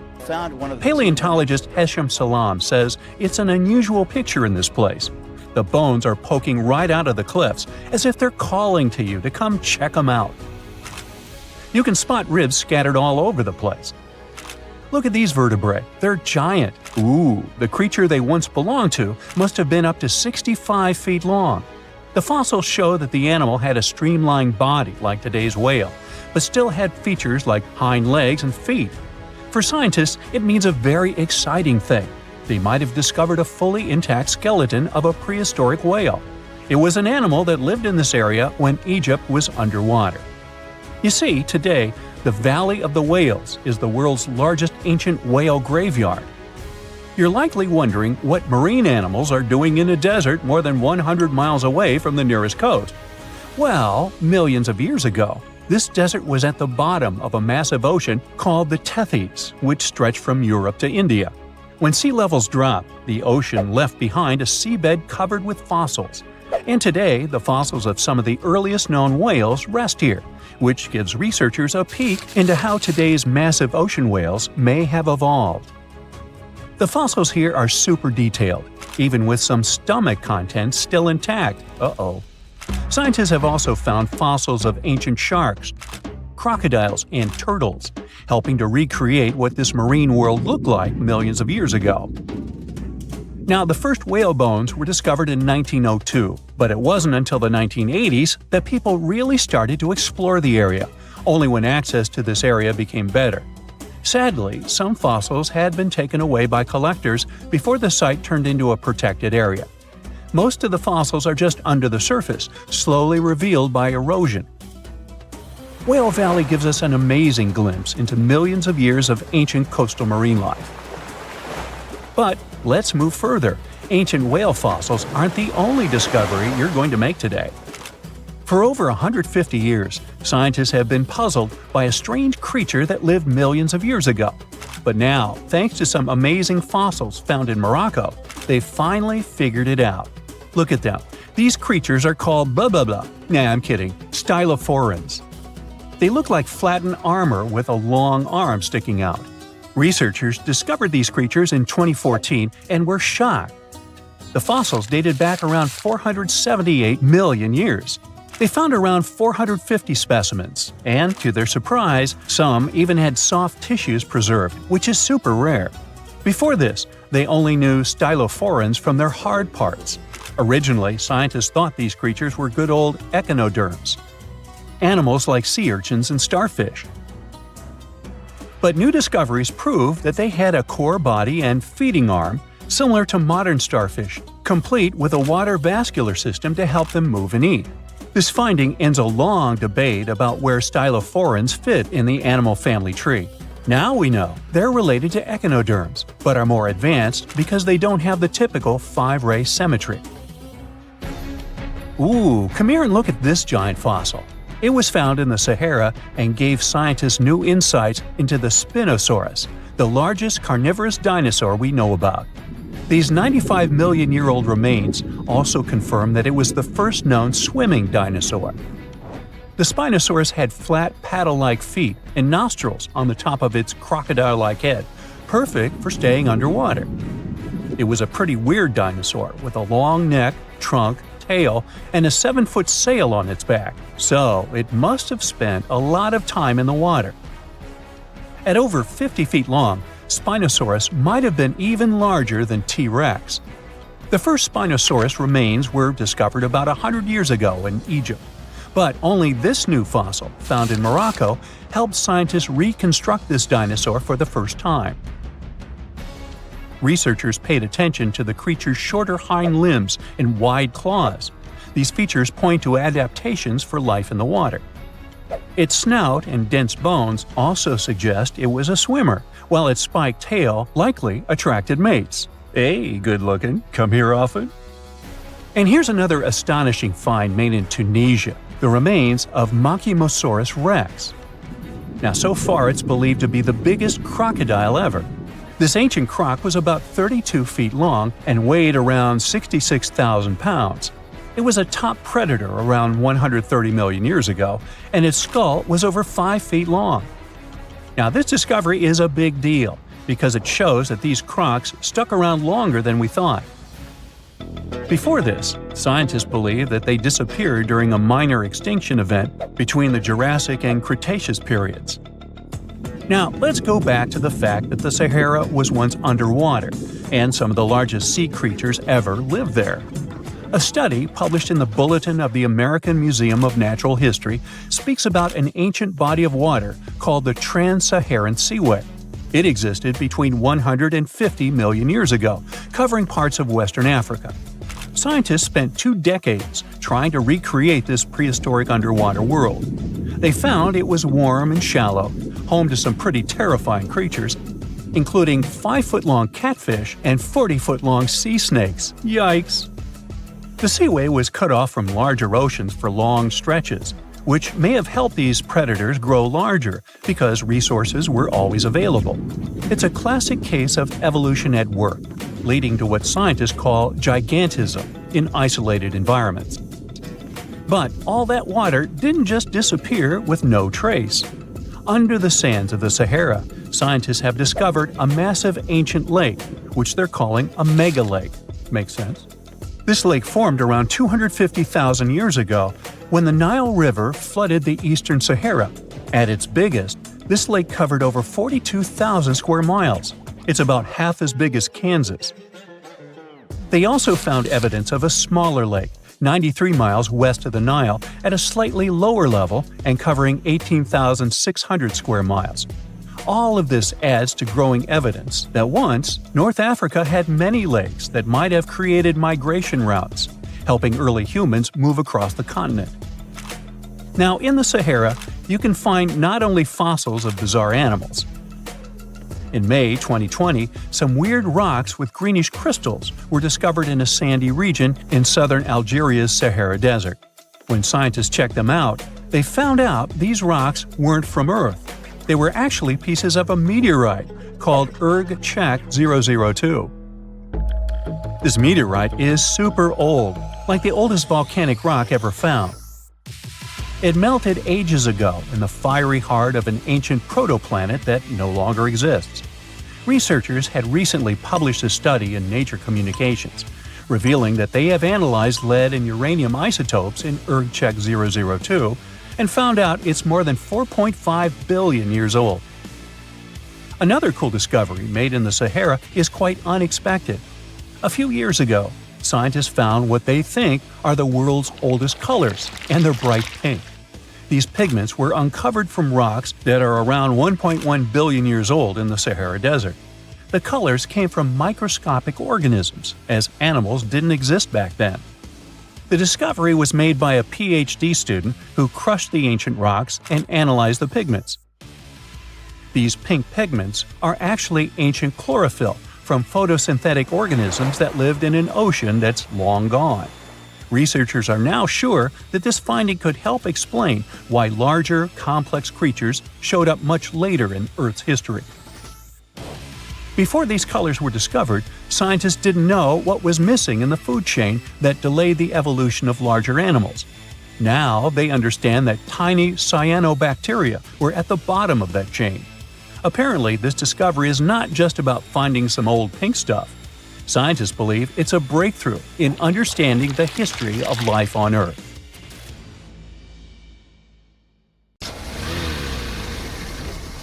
And now we're off to almost 5,000 years ago. Let me take you to ancient Egypt, where back in 2550 BC, guess what? The construction of the Great Pyramids of Giza started. People learned to build cathedrals and skyscrapers, but it wasn't until recently that these massive buildings appeared. It's still a mystery to even modern scientists how these pyramids were built 5,000 years ago. No wonder they are one of the 7 wonders of the ancient world. They're also the oldest of them and the only wonder of the ancient world that still exists in the 21st century. It must have taken a lot of cooperation to build a thing that massive, even for today's metrics. But the Giza pyramids weren't the first pyramids ever. The first one, called the Step Pyramid, was built around 80 years before the first Pyramid of Giza in 2630 BC for King Djoser. It wasn't meant to be extraordinary, but ended up being quite impressive. It was a pyramid of 6 stepped layers of stone. It was 204 feet high, which is as tall as a 19-story building. And it was the tallest building that existed at that time. It wasn't just a pyramid though, it was surrounded by a whole complex of buildings, including even courtyards. In ancient Egypt, people believed in the afterlife, so everyone, especially kings, wanted to make sure they had everything they needed to get ready for it. Here's why the pyramid complex was perfectly supplied with a lot of objects people used every day. The complex included a pyramid and a kind of a palace. Those buildings had many things the king loved and might need one day, like furniture, food, and gold vessels. After Djoser, building pyramids became common practice, but many pyramids weren't finished. It would usually take about 20 years to build one, but many rulers reigned way less than that. Overall, there are more than 100 pyramids. The most famous pyramids are the Great Pyramids of Giza. The first one and the biggest one was built for Pharaoh Khufu, around 2550 BC. Initially, it was 481 feet tall, which is as tall as a 40-story building. The second pyramid was built for Khufu's son, Pharaoh Khafre, around 2520 BC. It's just a bit shorter, usually standing at 471 feet high, a 39-story building. This is the pyramid with the famous statue of the Sphinx. Sphinxes have a lion's body and a human head. They were built to guard important areas. This one has the head of Pharaoh Khafre and is guarding his pyramid, facing the sunrise. The Sphinx is most well known and is one of the world's biggest and oldest statues. Originally, it had red color and did have a nose. It's still possible to see the trace of red pigment by its ears. But no one knows exactly when the nose disappeared. For some time, the Sphinx was sort of hidden underground, being covered with sand up to its shoulders. Luckily, in the early 1800s, an adventurer with a team of 160 people dug it out. The third Pyramid of Giza is the smallest one, being more than twice shorter. Originally, it was 218 feet high, about the height of a 20-story building. Built in 2490 BC, it was a pyramid for Khafre's son, Menkaure. The pyramids are designed to align with the points of the compass, and their sides symbolize the rays of the sun. But back at the time, there were no compasses. Ancient Egyptians figured out the directions themselves, and with amazing precision. To align the pyramids, they used 2 constellations. Originally, the pyramids were covered in smooth white limestone and had a gold-silver top to reflect the sun. Later, the white limestone was taken from the pyramids by other kings and used for other buildings. Scientists estimated that ancient Egyptians used about 2.3 million stone blocks to build the first pyramid. Each block weighed more than 1 ton. This is the weight of a rhino. Some blocks were even bigger, being almost as heavy as an elephant. 4.5 millennia ago, there was no modern equipment to help build it. There were no machines, no wheels, and even no steel. The only metal available to them was copper. Even today, scientists aren't sure how the Egyptians managed to build the pyramids. There are no records left that would shed light on it. Some even think that Egyptians wanted to keep it as their secret and didn't even record it on purpose. Many believe that poor people and foreigners built the pyramids, but it's not true. Actually, the builders were very skilled workers, and they were fed and paid well. The archaeologists claim that the builders lived in a nearby temporary city and were a highly organized community with a strong leader.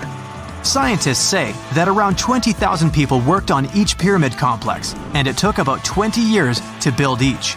It probably was a national project. The construction site was large in resources, and food and essentials were likely to be contributed from all parts of Egypt.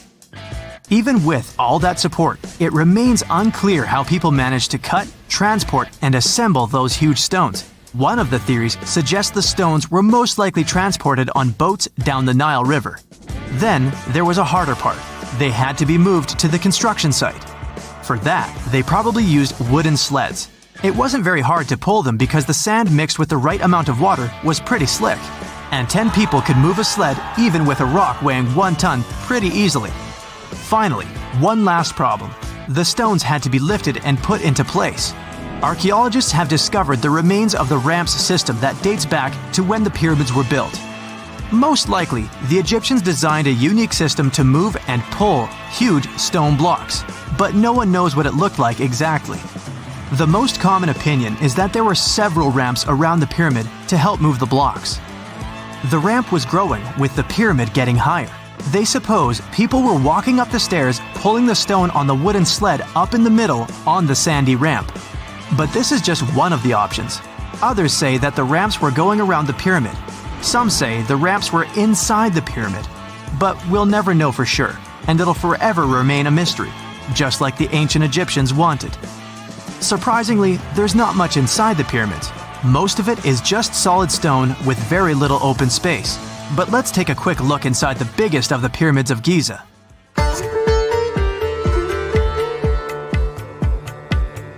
From the entrance, there are 2 stairs, one going down and the other one going up. The descending one takes you to a chamber located underground. That's where the pharaohs are, but not in this pyramid because Khufu wanted to stay higher. The underground room is partly unfinished. The room with Khufu's sarcophagus is called the King's Chamber. It's upstairs and then through the tall and long Grand Gallery. Below the King's Chamber, there's a room called the Queen's Chamber. There are no queens though, and no one is sure why the room is called this. Unfortunately, none of these have any hieroglyphs on the wall. They're just bare.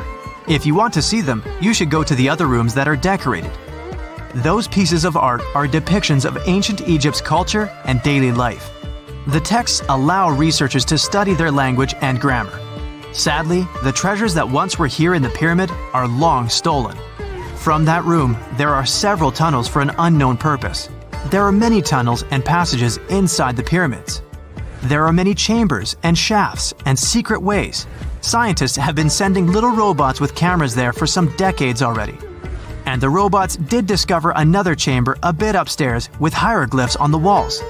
But even today, much of the pyramids is still unknown, and there's no so-called building plan of the pyramids. Egyptians did create a mystery no one can crack for 4,500 years already. Scientists recently started to X-ray the pyramid to learn what's inside it without entering it and its narrow, mysterious tunnels. You're flying over the Sahara Desert in a small, light aircraft when you spot something truly weird.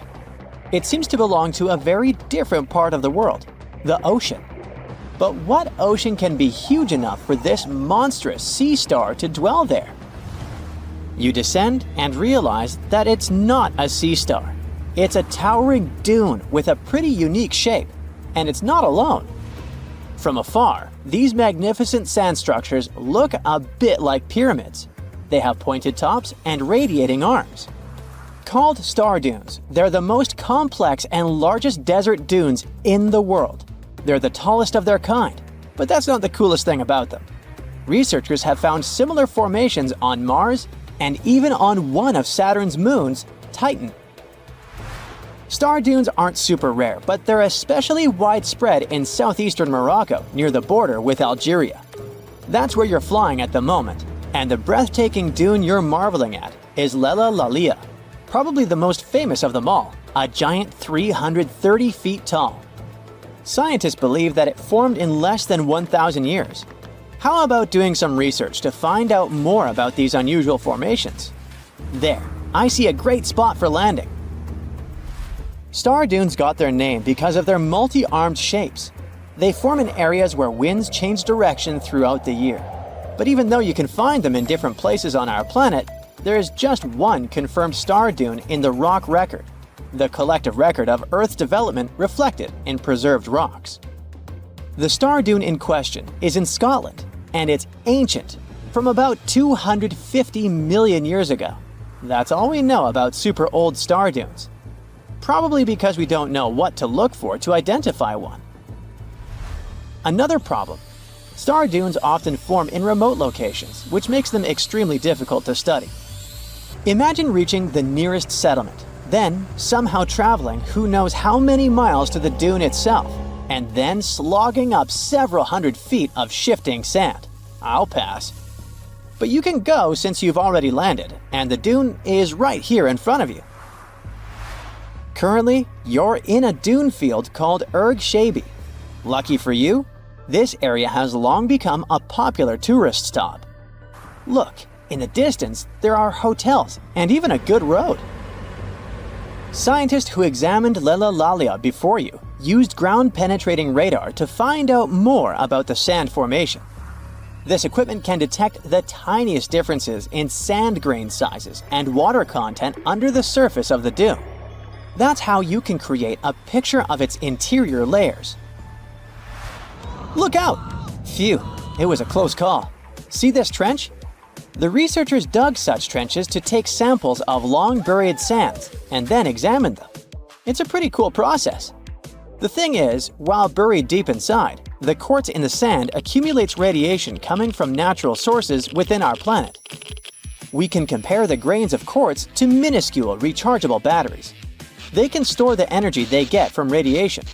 When researchers bring them to the laboratory, they can make the grains release that energy, which comes out in the form of light. Scientists can measure the brightness and say when the sand enjoyed sunlight for the last time. Now, when those experts who dug the trenches looked inside Lella Lalia, they were shocked. The enormous formation turned out to be very young, for a dune, of course. You'd expect a dune that is several hundred feet tall to be pretty old, like thousands or tens of thousands of years. But that wasn't the case. Well, at least not entirely. The upper part of the dune has turned 900 just recently. But look at the sand near the base of the dune. Yep, right there. Well, it was buried there around 12 or 13,000 years ago, representing ancient dunes in the area. Those good old dunes were active for a couple thousand years, and then something went wrong. Because for a whopping 8,000 years, the sand wasn't accumulating there. A mystery? Scientists might have an explanation. You see, the first part of this quiet period occurred during the time when the climate became warm and wet. Yep, even in the Sahara. It happened about 11,700 years ago. It was the end of the last ice age and the beginning of a new era, the Holocene. And guess what? The Sahara went green. It started blooming like your local botanic garden. Plants started popping up all over the place, stabilizing the sand. If you had visited the Sahara during that period, you wouldn't have recognized this place. But you would have likely come across humans wandering marshy landscapes and hunting for food. Researchers have found pottery fragments and stone tools on one side of Lella Lalia. That's true. As sand dunes form and then shift throughout their lives, they swallow and protect ancient remnants of life. Just dig well enough and you might find something that will provide you with a window into the past. It can be ancient fossils, anything from fossilized shells and corals to prehistoric plants. Those can offer precious insights into the history of our planet and the living beings once inhabiting certain regions.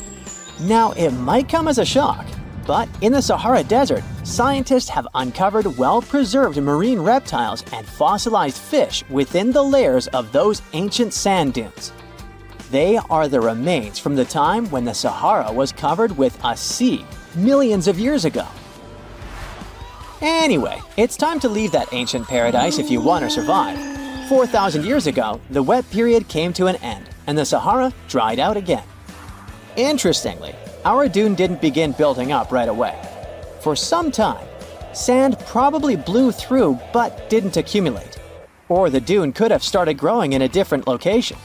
And it's a valid theory since scientists have discovered recently that Lelolalia shifts around 1.6 feet every year. It also accumulates about 6,400 tons of sand every year. Now, if you've been inspired by your dune trip and are now eager to explore more of them, I've got some unpleasant news for you.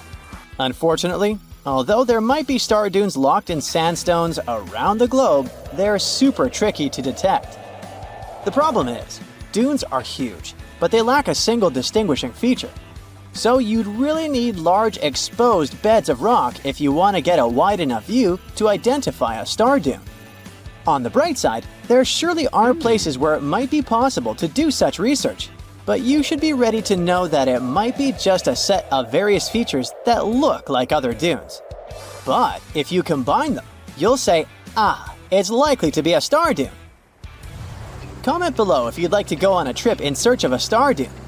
Meanwhile, we'll continue our journey. You decide to have some rest and start climbing down the side of the dune. That's when you begin hearing it. Terrible, haunting sounds. Are there ghosts nearby? Worry not, you're safe.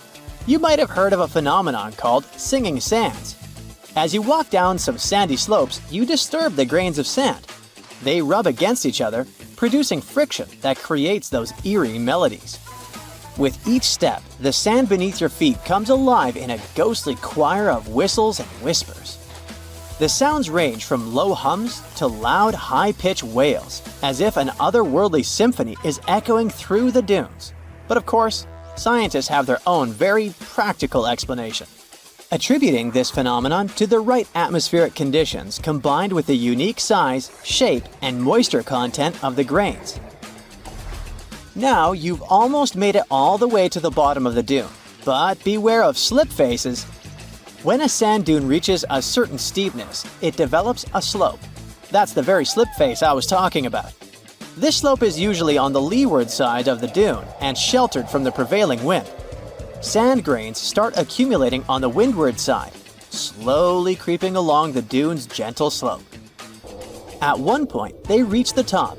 Gravity takes over and they start sliding down, triggering a cascading effect. It looks like a miniature sand avalanche, and I wouldn't want to end up in its way. Egyptian archaeologists made an extraordinary discovery near Cairo just recently. Drumroll, please.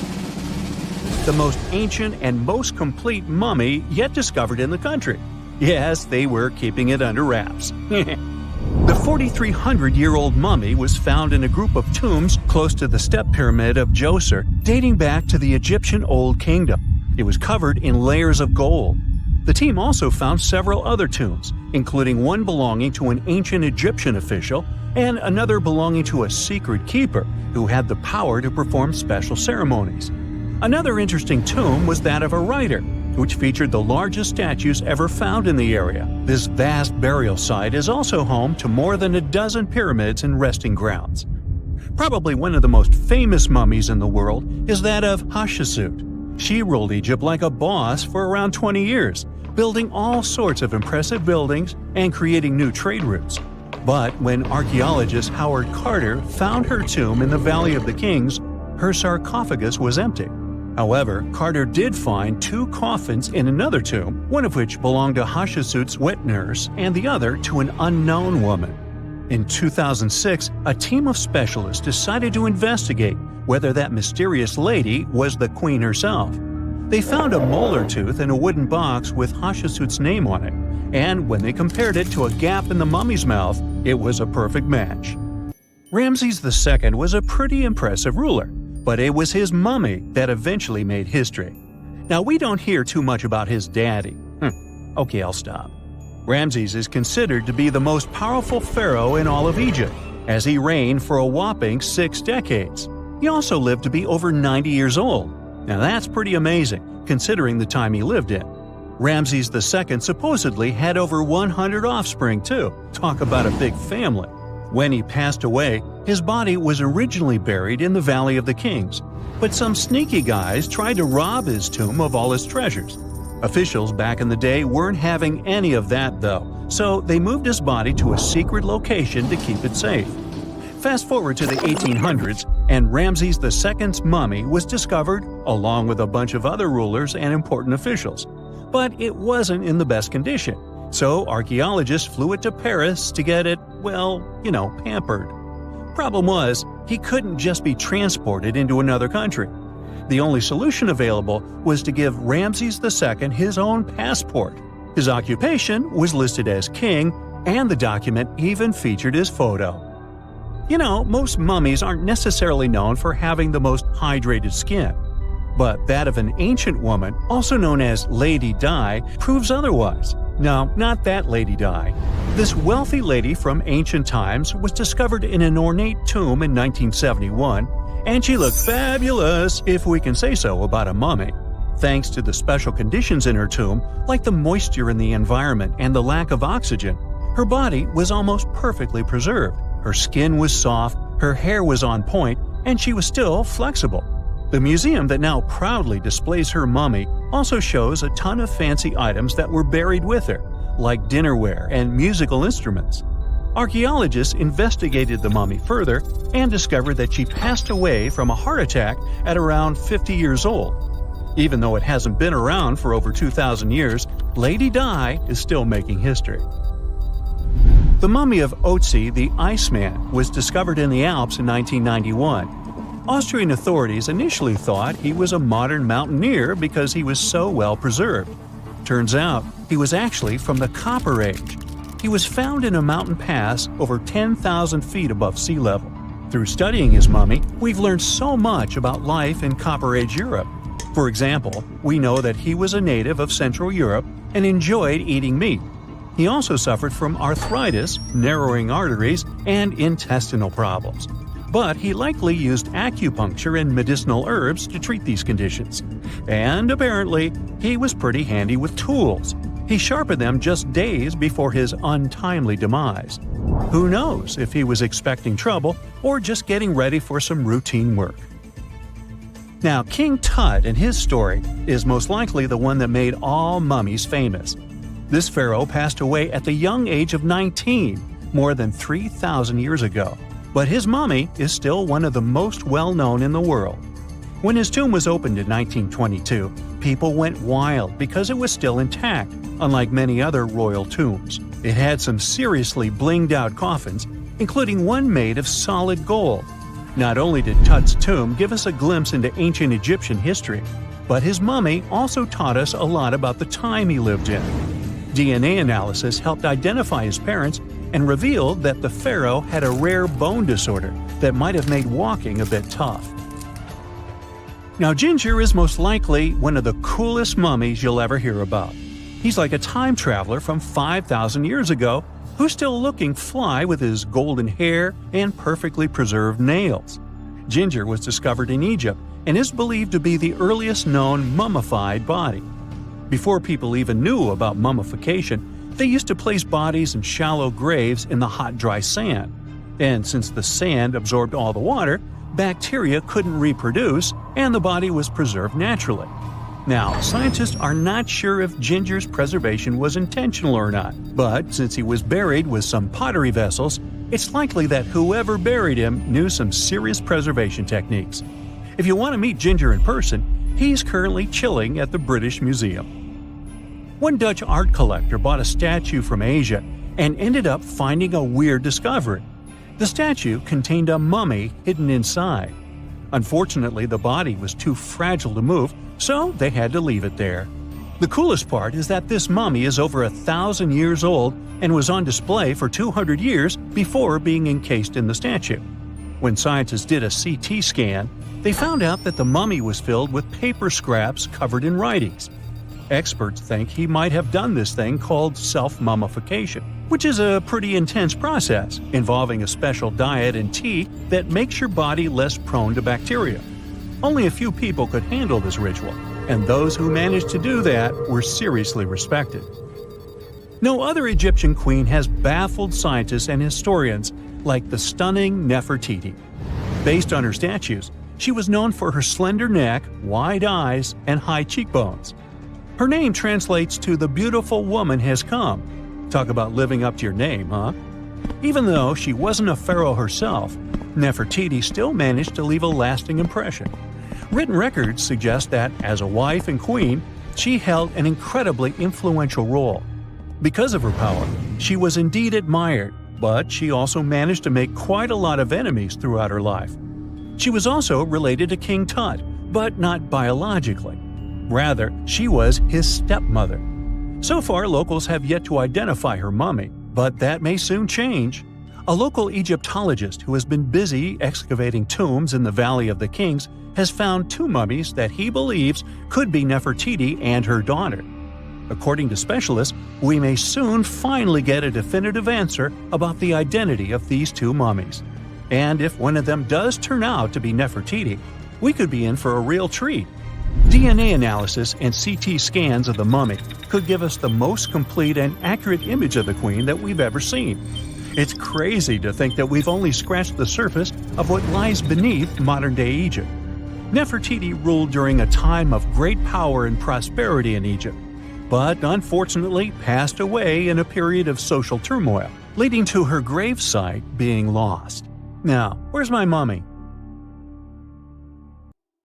In July 1990, four Czech guys decided to go on an adventure to find the Mongolian death worm, a creature that might have inspired the monster you've seen in the movie Doom. They say it lives somewhere deep in the Gobi Desert, so they flew to Mongolia, hopped into an ATV, and hired some local guides to help them.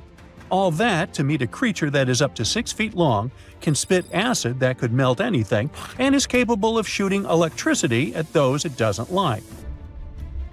Legend says that these friendly guys spend most of their days hiding underneath the sandy dunes, but they like to come out during the wetter months of June and July. So the timing for a spotting was simply perfect. But the crew needed to figure out how to lure the creature. Sadly for them, no one knew what the giant worm liked to eat. So they built a thumper, which is a machine that made rhythmic pounding noises. They were hoping it would call the worm out of the ground. For 2 months, they searched the vast desert, crossing dunes and rocky plains, looking for any sign of the creature. But alas, it didn't really work out. Ivan McCurley, who was the leader of the 1990 expedition, came back to Gobi Desert again. He once tried to attract the megaworm with blasts, and the second time he used a small airplane to scout the dunes. Over the years, groups from America, Britain, and New Zealand organized big expeditions to the Gobi Desert to try and find the creature. Many others came from all around the world on their own and found nothing. The people in the West first found out about the megaworm of the Gobi Desert thanks to an American paleontologist, Roy Chapman Andrews. This brave man was probably the inspiration for Indiana Jones. In 1926, he wrote about the creature in his book. At a meeting with Mongolian leaders, Andrews heard detailed descriptions of the creature, even though none of them had ever seen it themselves. One of them described it as looking like a sausage, about 2 feet long, with no head or legs. According to him, the worm was so venomous that just touching it could instantly take your life, and it lived in the loneliest parts of the Gobi Desert.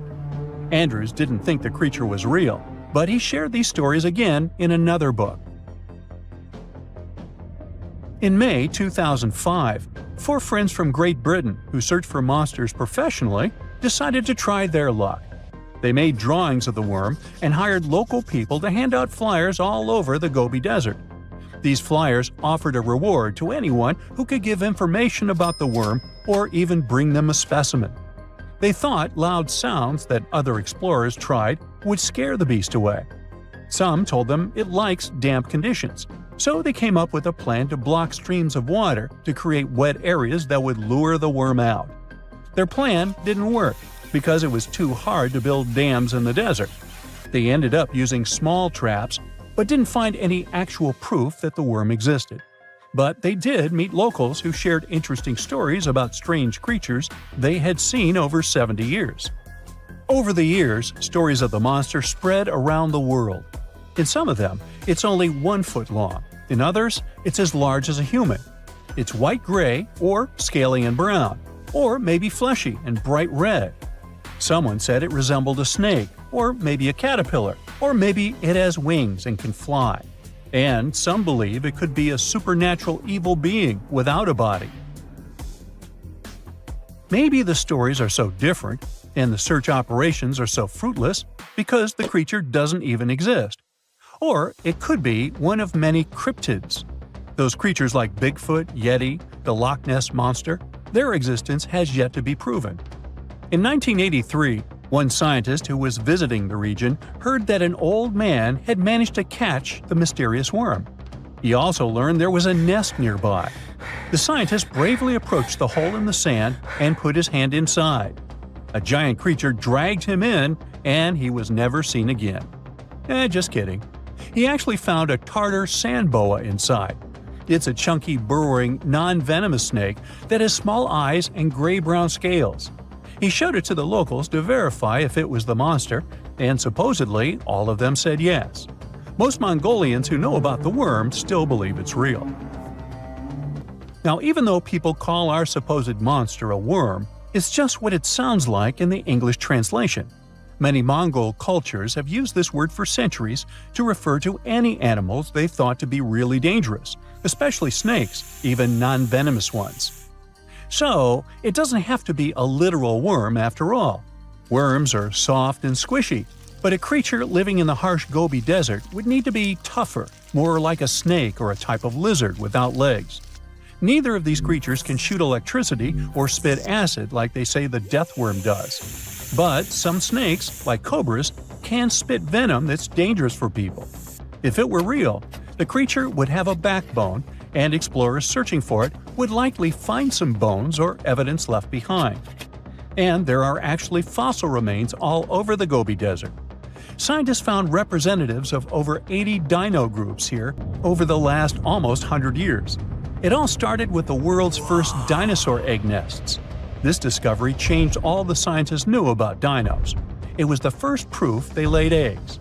In the following 2 years, the same expedition team unearthed over 100 dinosaurs and took them to the American Museum of Natural History, where you can still see them today.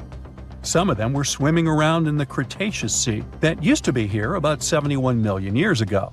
They resembled modern birds. The mystery of the megaworm is still unsolved, but there used to be another mystery scientists finally managed to explain. Back in the 13th century, a famous traveler, Marco Polo, not the guy from the swimming pool game, crossed the Gobi Desert. He thought he could hear mysterious noises, like the sounds of musical instruments such as drums. He wrote about it in his book and believed he might be hearing the voices of restless spirits. Scientists call these noises singing sands or booming sands. Unlike the squeaky sound you might hear when walking on a sandy beach, these desert sounds are much louder, like a musical instrument playing deep, haunting notes. Over the years, people came up with all kinds of ideas about what caused the sounds, like underground water or winds making the sand vibrate. Not all dunes can do this, and scientists wanted to figure out why. Sometimes the winds might cause a small avalanche on the side of a dune, and then you can hear the magical sound start. But this is rare. So, to study it, scientists had to help the dunes sing. They climbed to the top of a dune and slid down on their backs, using their hands and feet to push sand down. As the sand tumbled, the sound started softly and got louder. They could even feel the vibrations with their hands. So they found out that for a dune to sing, a few special things need to happen. The grains of sand must be the right shape.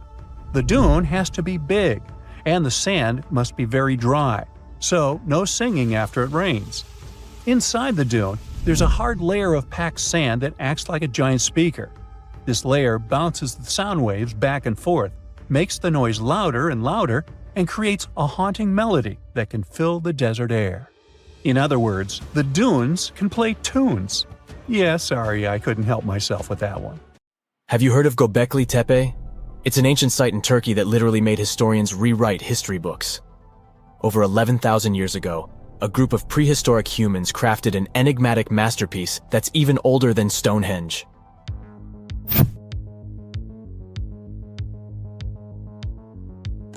Before its discovery, archaeologists believed that people didn't know about iron and weren't good at making pottery. They were sure that settled life only emerged with the need for agriculture. But Göbekli Tepe changed this belief.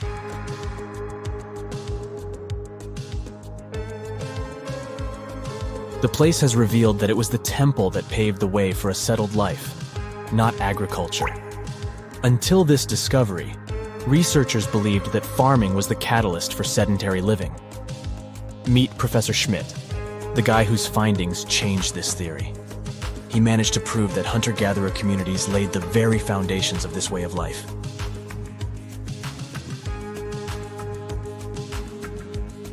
Back in the 1960s, other archaeologists visited the area, but they totally missed the mark.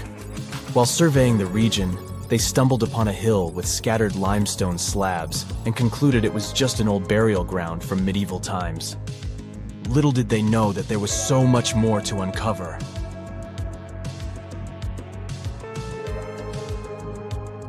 In 1994, Schmidt embarked on his own survey of prehistoric sites in the area. Surprise! He instantly realized he had discovered something truly extraordinary. Unlike the nearby flat and barren plateaus, Göbekli Tepe had a gently rounded top, rising 50 feet above the surrounding landscape.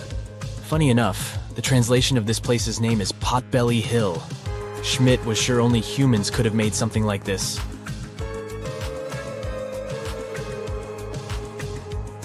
Those broken limestone pieces that were mistaken for gravestones turned out to be way more exciting. It was like stumbling upon a hidden treasure. The pieces took on a whole new meaning, and Schmidt with his team was about to dive into the secrets waiting beneath the surface. To their surprise, they found no traces of a settlement, no hearths for cooking, no houses, and none of those adorable clay figurines commonly found in nearby sites of similar age. However, they uncovered that those ancient people used tools like stone hammers. So, Schmidt and his team put their heads together and took a wild guess at the age of Göbekli Tepe's stone structures.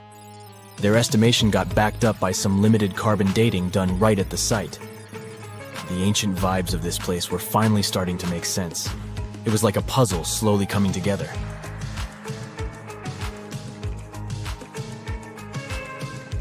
You may think that back then, people didn't have special tools to create something as cool as Göbekli Tepe. Not true. Turns out, these prehistoric folks used flint tools instead of fancy metal chisels. They were also skilled at chipping away softer limestone and crafting pillars right on the spot. Afterward, they carried the pillars a short distance to the summit and placed them upright. Once the stone rings were complete, they covered them with layers of dirt. Over time, they added new rings, and voila! You've got a cool hill to impress people in the future.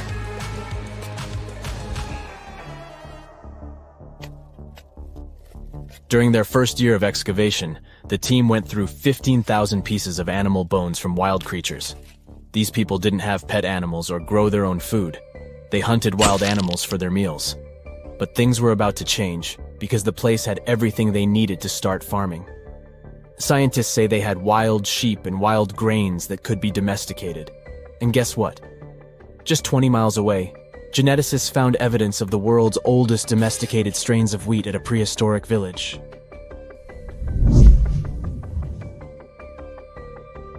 These amazing findings have completely changed how we view civilization. In the past, experts believed that people needed to learn how to farm and settle in one place before they could build temples and develop complex societies. But guess what? Schmidt's research flips that idea on its head. He claims that the incredible effort put into constructing these astonishing structures actually set the stage for the development of advanced societies. It means that societal and cultural changes happened before agriculture. Schmidt has this fascinating hypothesis about Göbekli Tepe. He thinks it could have been a special burial site where people left their loved ones. And here's the twist. The burial site was adorned with fancy statues and symbols representing deities from the spiritual realm. The idea that Göbekli Tepe could have served as a sacred place adds another layer of complexity to the whole story. While the site's true purpose may remain elusive, Schmidt's insights invite us to consider the profound interplay between life and the afterlife, and the deep reverence ancient hunter-gatherer societies may have had for their departed ancestors. Now let's talk about the stars of the show, the mesmerizing T-shaped columns that dominate Göbekli Tepe. These mysterious structures range from 10 to 20 feet tall and most likely represent stylized human figures. But one figure stands out from the rest, the three-dimensional lion relief. This depiction really fires up our imagination. Why? Because it hints at the possibility that lions roamed Anatolia during the Neolithic period.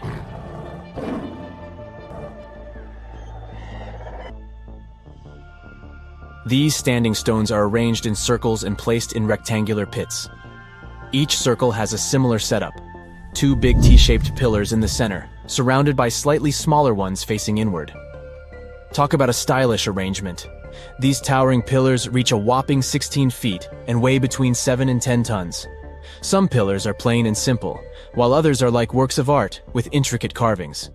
Foxes, scorpions, and vultures come to life, crawling and twisting on the pillars' sides. But it's not just animals depicted on these stones. Some pillars have abstract shapes representing humans, and even small carvings of clothing items. Some of them even have belts. Now, there's one pillar that stands out from the rest like a rock star. This super old stone pillar suggests that a comet crashed into Earth. It happened during a chilly period that lasted about 1,000 years.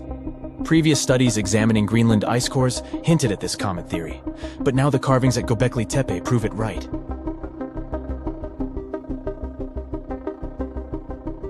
The carvings on the pillars are like a historical comic strip.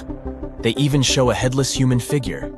Researchers fed the images into a computer and discovered their connections to constellations, indicating that this temple might have been an ancient observatory. It's like our ancestors were trying to document this cataclysmic event in their own unique way. Archaeologists have been excavating and researching Göbekli Tepe since the mid-1990s, peeling back layers of history and providing us with a deeper understanding of the intricate relationship between various elements. They have no plans to stop the whole process for another 150 years. Who knows what else they'll find? You see, Göbekli Tepe has been labeled purely as a ritual site with no signs of domestic activities. We were led to believe that the absence of water meant it couldn't support semi-sedentary communities. But scientists believe it's time to shake things up and approach Göbekli Tepe with fresh eyes. It's time to question what we believed before and use new evidence and different ways of thinking. Like, there might have been a group of people living in the area who didn't stay in one place all the time. They moved around a bit but still had their own civilization, living in the area semi-sedentarily. Göbekli Tepe is not just home to a single temple, but an astounding collection of over 20 ancient structures. As archaeologists delve into the depths of this wonder, they are unraveling its unique layout, featuring two prominent focal points at the heart of each establishment, complemented by smaller structures and dividing walls. What's even crazier is that in this area, there are over 200 obelisks, which are narrow tapering monuments. Summers in the Middle East get so hot that they change the landscape dramatically and make entire cities resurface from the past. That's what happened in 2018 when the city, built by a mysterious empire on the Tigris River, was finally released from its water trap. Archaeologists rushed to the location as they didn't want to miss a rare chance to excavate the site and learn more about the history of the place. They believe they've found the Bronze Age city Zakiku, founded over 3,000 years ago and fully submerged in the 1980s when a dam was built in its place. It used to be a busy hub for the Mitanni Empire for caravans on the popular trade route. It had water, which is a rarity in the area, and it was a guarantee for success. We know very little about the once powerful empire, as scientists haven't found any written chronicles in the excavated sites. That's why the archaeologists were thrilled to find an entire palace for the local ruler. Several years later, when the area became free from the water again, they found some fortifications to protect the city from foes. The highlight of their expedition was finding a huge public storehouse for trade goods and harvests, piles of wheat and barley, and imported metal and wood. Bread was the staple food for the locals, and they also loved big pots of vegetable soups and stews for lunch. Each household kept sheep, goats, cows, and pigs, so they had a steady source of milk and meat for special occasions. All the constructions found so far were built from bricks molded from mud. The walls that were underwater for over 40 years are so well preserved as if they went down yesterday. The royal palace stands out as it's larger than the other constructions, has thicker walls, and even pavements made of baked mud bricks that were sealed to be waterproof. The local king must have been in good relations with the emperor of the larger empire, of which Akiku was dependent. Traders who lived in the city collected wooden beams and took them to storehouses. The beams arrived down the Tigris River from the forests in the mountains in the north and east of Mesopotamia. Merchants came here to sell their goods and then crossed the Tigris on their way to the borderlands. Zakiku was thriving as a center of commerce for about 6 centuries until it was hit by a massive earthquake in 1350. Archaeologists found 5 ceramic vessels holding over 100 clay tablets made close after the earthquake. It's almost a miracle that small tablets of unfired clay managed to survive underwater for decades. People who created those must have carved notes on clay while it was still wet. They wrote about anything, from newly stored harvests to notes for other kingdoms. Then they would let the message dry in the sun. Scribes even had to learn a different language so that everyone outside the city could read it. Scientists believe the tablets they found used to be part of a private archive. They hope to decipher the notes to learn more about the history of Zakiku and the whole empire after the terrible earthquake. The damage to the buildings was so enormous that it was impossible to restore Zakiku to its former glory, and if there had been any survivors, they must have left the city. Several decades later, the Assyrians, who also lived in Mesopotamia, settled here. They built their houses on the ruins of the abandoned city and used whatever structures they could find from the previous residents as outer walls. But they stayed here only for 50 years, then decided to build a new capital on more fertile soil to make some good cash from agriculture. Archaeologists working in Zakiku had to halt excavations when the water levels went back up and covered the city. They sealed the ruins in tight-fitting plastic sheets and put stones and gravel on top. They hope it will help protect the priceless site from water erosion and prevent it from disappearing again. They realize how important water from the dam is for the region, but if it recedes again, they say they'll definitely continue the excavations. There was a bustling community in today's Taklamakan Desert in China around 1,600 years ago. It lived along the Nile River, which ran through the desert for miles and got its water from the melting snow in the mountains. After 3 years of work in the area, archaeologists and scientists managed to dig up 8 tombs in the desert. Thanks to the desert heat, the clothes and artifacts inside them were almost as good as new. The people who wore those must have lived in the ancient city of Naya. Naya used to be part of a prosperous kingdom at the heart of the Silk Road trading route and had a population of over 3,000 people. Then, desert sands went rogue and swallowed the city whole. Archaeologists only found the ruins of Nija in the early 20th century. Scientists from different countries have tried to solve its mysteries. It looks like the tombs discovered at the end of the 20th century belonged to the wealthy. There were some expensive items inside: a quiver and bow, metal arrowheads, gold earrings, and a glass bead necklace, a lacquer box with a comb, makeup, and a sewing kit in one of the tombs. There was also some silk of top quality, and even the bright colors like green and yellow haven't faded on it. The fabric also had Chinese characters with quotes from historical books, which helped scientists identify the period in which it was made. Archaeologists later found a large dwelling site and the clearing of 3 ruined buildings. It will probably take many more years to understand why the city had fallen and what happened to its people.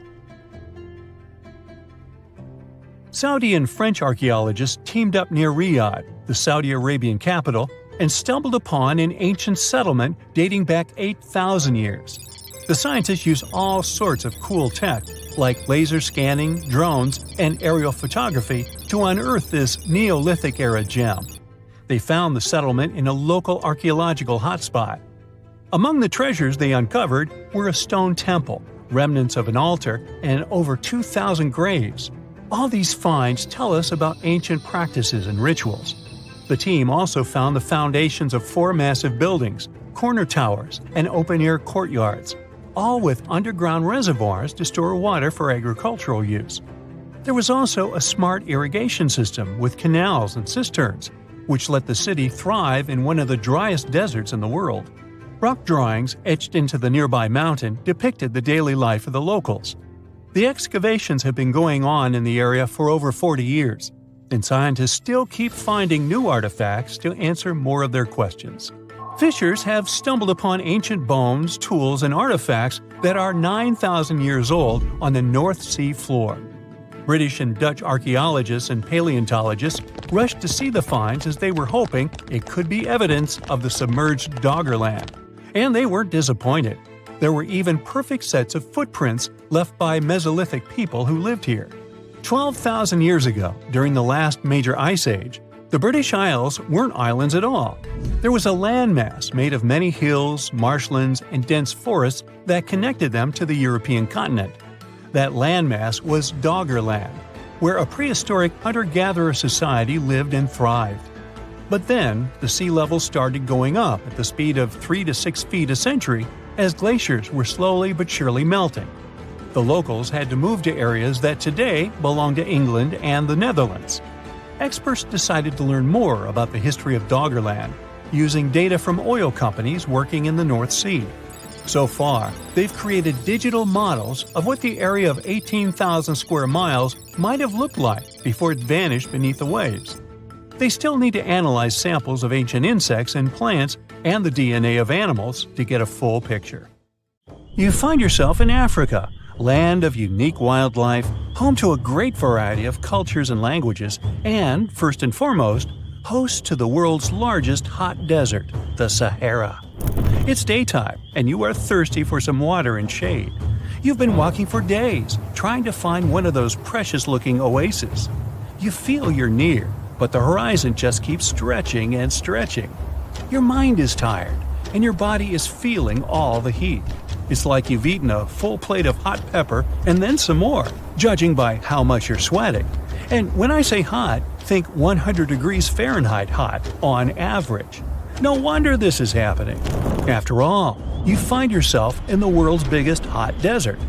Now, I say hot desert since the biggest deserted landscapes are actually the cold ones, located in Antarctica and the Arctic. Icy Antarctica's frozen desert is more or less the size of 1 million LAXs. Yep, the Los Angeles International Airport. The Arctic Desert is just a bit smaller than that. Now, in case you don't know, the Sahara Desert is located in northern Africa, stretching from the Atlantic Ocean all the way over to the Red Sea. It occupies an area large enough to place approximately 100,000 Disney World theme parks side by side. According to scientists, its boundaries are expanding. Deserts usually form in the subtropics because of what's called Hadley circulation. The air rises at the equator and descends into the subtropics. This circulation of air has a drying effect, which helps the formation of desert landscapes. Since the 1920s, the Sahara is considered to have expanded by over 10%. How is this happening? Well, let's start from the beginning. You probably know the Sahara Desert as one of the most inhospitable places on Earth today. Just FYI, for a place to be considered a desert, it has to receive less than 4 inches of rain per year. Due to the very small precipitation index, deserts are usually dry and arid places. There is little humidity in the air, and daytime temperatures can go as high as 130 degrees Fahrenheit. Usually, there isn't that much animal and plant life because of the lack of water. But in the Sahara's case, it wasn't always like that.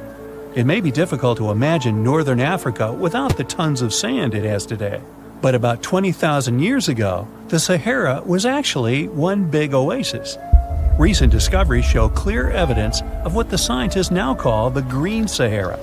In the mid-1800s, a German explorer crossing the Sahara encountered some paintings and engravings that nomad artists had left behind. What he saw in those paintings looked nothing like his actual surroundings.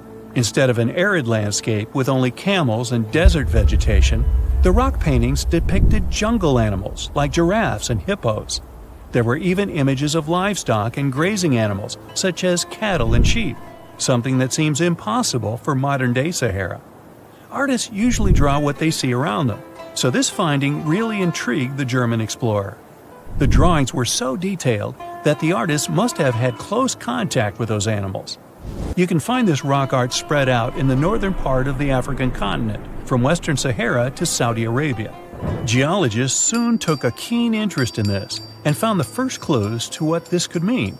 They have been able to confirm that, in fact, northern Africa was once much wetter. They found evidence from nearby deep-sea sediment off the coast of Mauritania. Sampled cores of underwater sand and mud, known as Saharan dust flux, showed geologists that, indeed, a green Sahara was possible. The more dust is blowing off of the desert and into the bottom of the ocean, the drier the climate in the region. The sediment cores show that there was much less dust, only half as much, coming off northern Africa during the humid period. This period has to do with Earth's natural cycles. Normally, the Earth rotates at a tilt of 23.5 degrees, but this angle is not consistent and changes over time. Earth's tilt is responsible for the amount of sunlight each hemisphere receives. It affects several ecosystem functions on the planet. During the time of the Green Sahara, the Earth received between 4 and 8% more sunlight than it does today. So, when the Earth tilted about 20,000 years ago, the northern hemisphere received more direct sunlight, which affected humidity levels in the region. As the northern hemisphere got warmer, this affected monsoon activity, more specifically, the West African monsoon.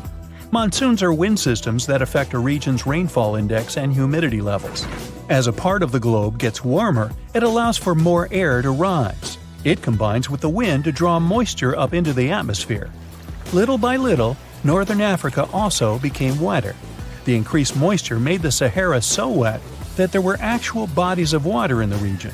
As vegetation grew, the plants held onto moisture better than bare sand could. There is evidence of natural basins throughout the Sahara and lakes so big they would fit all of the U.S.'s Great Lakes inside of them.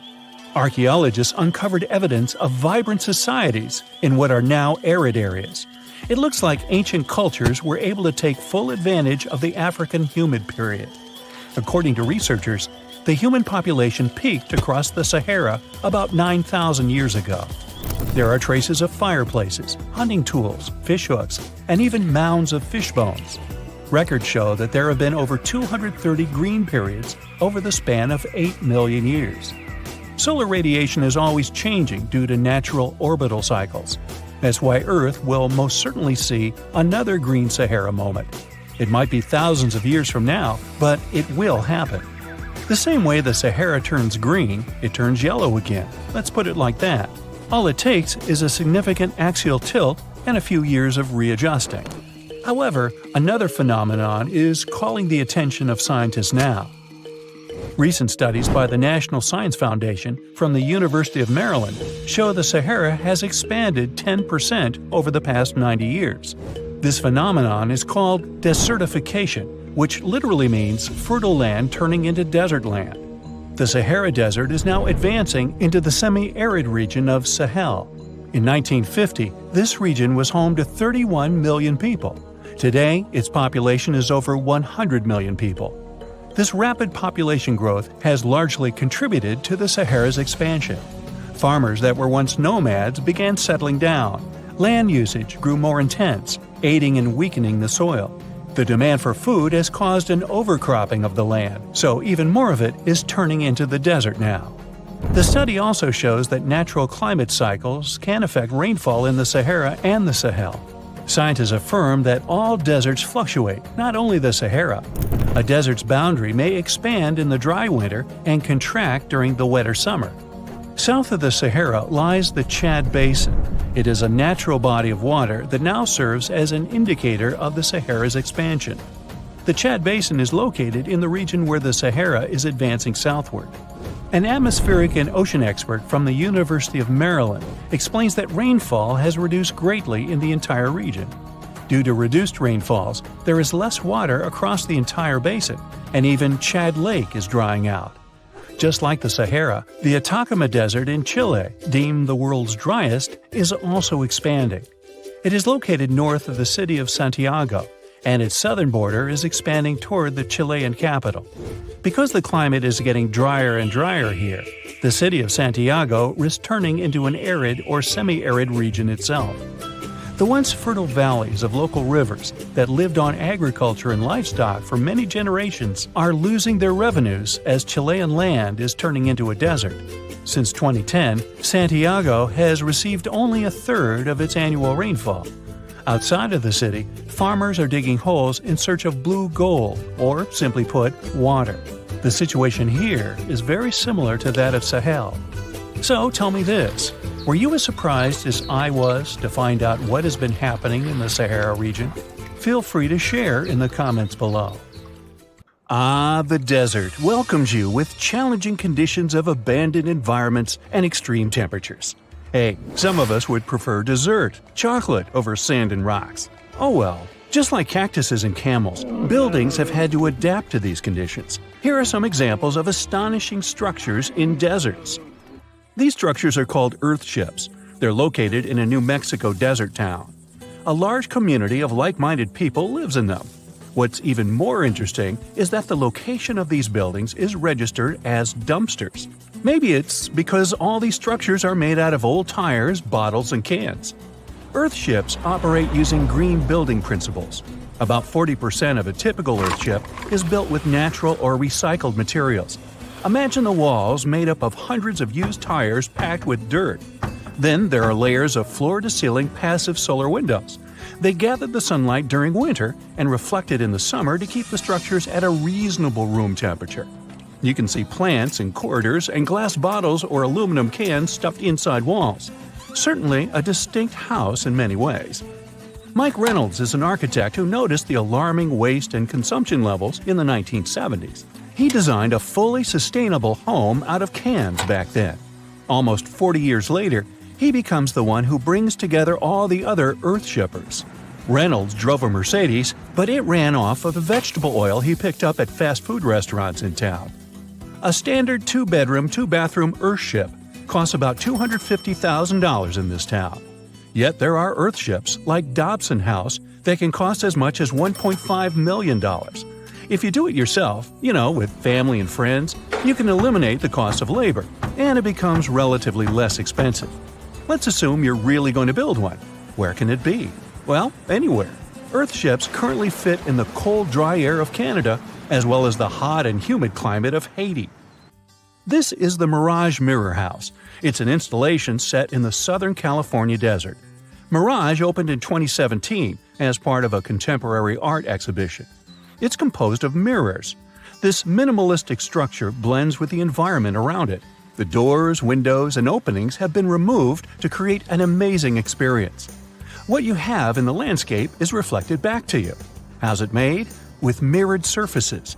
At night, the distant lights refract from the mirrors. In the daytime, the sky is transformed into banks of clouds.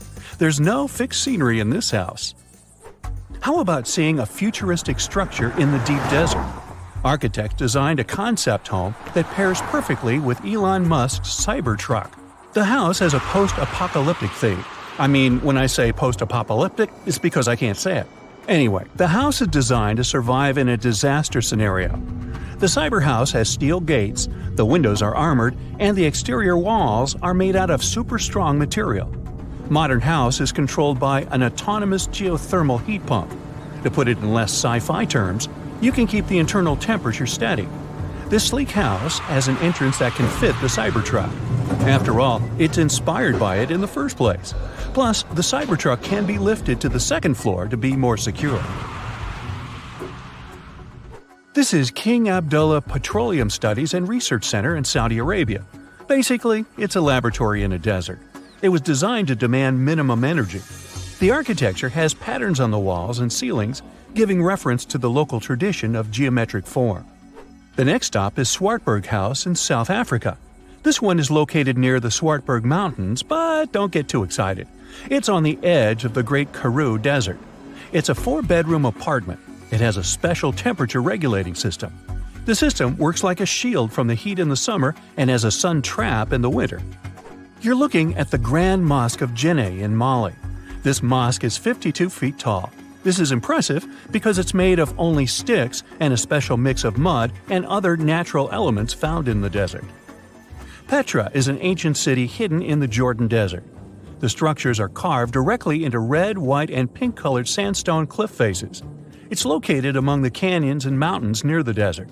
The place was a trade center many years ago. You might already see pictures of the impressive facade of the treasury. This structure still holds many mysteries in it. For starters, scientists can't explain how the Nabataeans managed to create such a structure thousands of years ago. Did you know that there's another mysterious place in the middle of the desert that has a similar structure to Petra? Madain Saleh was like a second capital of the Nabataean kingdom. Yet another secret they left for us to decipher. It has over 100 decorated tombs and more than 1,000 non-monumental graves. Plus, inscriptions and cave drawings are also here, again surrounded by sandstone. This wooden shack was a post office once. The structure is in the Tengger Desert of Mongolia. It's surrounded by nothing. Sand is the only thing that accompanies the lonely structure. The building is only 23 square inches. As you can guess, it didn't get too many visitors. It was abandoned for over 35 years. Its fate changed one day when a woman discovered the building. Mrs. Zhang and her friend came up with an idea. They were going to reach businesses and people who wanted to send letters and postcards from the world's loneliest post office without actually visiting the place. It worked. The post office rarely gets visitors in place, but it's busy online. Over 20,000 letters and postcards were sent from the Desert Post Office in December 2021 alone. The place is about 6 miles off the nearest road. A post truck picks the letters up and hits the road for delivery. Eventually, they are shipped all over the world. A second destination in Saudi Arabia is King Abdulaziz Center for World Culture. The building has an interesting design. It took nearly a decade to build this complex structure. It's a 321-foot-tall tower which stands out with its look. Stone Matters Pavilion is a stone structure in Palestine. The structure spans a surface area of 93 square inches. It has been built entirely out of 300 interlocking stones that mutually support each other. The concave roofs, and yes, they look like giant bowls, are designed that way to collect rainwater. The structure is in Iran. Interestingly, in Iran, the evaporation rate is 3 times faster than the world average, so this bowl-like design comes in very handy. It captures the water in a way that the water can form a single mass as a whole before it evaporates. The outer shell of the roof system collects rainwater, but it also works as an additional shading. It makes air move freely, designed like a cooling mechanism for both roofs. Eco Lodge in Egypt is the next stop. The project is built in a place that overlooks the desert and is constructed using locally available materials like sun-fired bricks and palm wood. The building is an example of traditional architecture. There's a water basin that lets in the air to keep the interior cool. A worthy mention is the CID Interpretation Center in Chile. Chile's Atacama Desert is among the top tourist destinations in the country. To help the tourists, architects designed a visitor center as part of the infrastructure for the wind farm. Here, the cold winter months don't freeze people because the large windows make the most of solar heating. What's even more interesting is that the building is designed to go completely dark at night. Imagine you somehow bumped into the building by accident. Black Desert House is a building respecting the stars. At night, this house goes completely dark. It dissolves into the night, so the stars can appear more prominent. Now, any mysterious desert buildings you know that aren't on this list? Let us know in the comments. The first photograph was taken in 1826. Yeah, there I am, way in the background. I'm waving. From then on, we've had countless images taken all over the world. Back in the day, if you really wanted your portrait taken, you needed a painter to help you with it. You would have had to stand still for long periods of time, making sure the light was just right. And let's face it, those portraits weren't really as exact. Maybe you'd have asked for your eyes to be a bit brighter or your lips a bit poutier. When it comes to famous people in ancient history, there's not much we can do in terms of photography. It's simple. There aren't any pictures or famous ancient people. We can try to imagine what they look like based on their paintings or on texts written about them by highly regarded scholars. Fortunately, more and more as years go by, this lack of knowledge will become a thing of the past. Enter forensic facial reconstruction. With the help of this amazing science branch, we can now have a better understanding of what ancient celebrities look like. But how are scientists able to do that, you might ask? Go ahead, ask. Turns out that a person's skull can tell a lot about their appearance. Everything from the brow bone to the distance between the eye sockets can showcase a realistic profile. Even the nasal chamber or the shape of one's chin can influence how your face will end up looking like. It's like the skull is a blueprint for the face. Using these bones, artists and forensic anthropologists can work together to reconstruct your appearance through the magic of forensic facial reconstruction. It's like real-life detective work, but with more clay and less drama. Now, I guess you're thinking, how correct can these reconstructions really be? Well, the finished product may not reflect all the details, sure. You can't tell a person's eye color or skin tone just by studying the skull. Facial hair is equally hard to tell. And if you have plump cheeks that make you look so cute, your skull will never tell the secret. But even with those limitations, facial reconstruction can still show us what someone in history may have looked like. The process itself is pretty cool. A trained sculptor works with a forensic anthropologist to figure out the skeletal features and build up the facial traits using clay. Anthropologists have to consider things like age, gender, ancestry, and any injuries or tooth loss. Scientists can also do such tasks digitally these days with the help of computers and design software. With all these amazing scientific advancements in mind, did you hear the latest news about King Tut's family tree?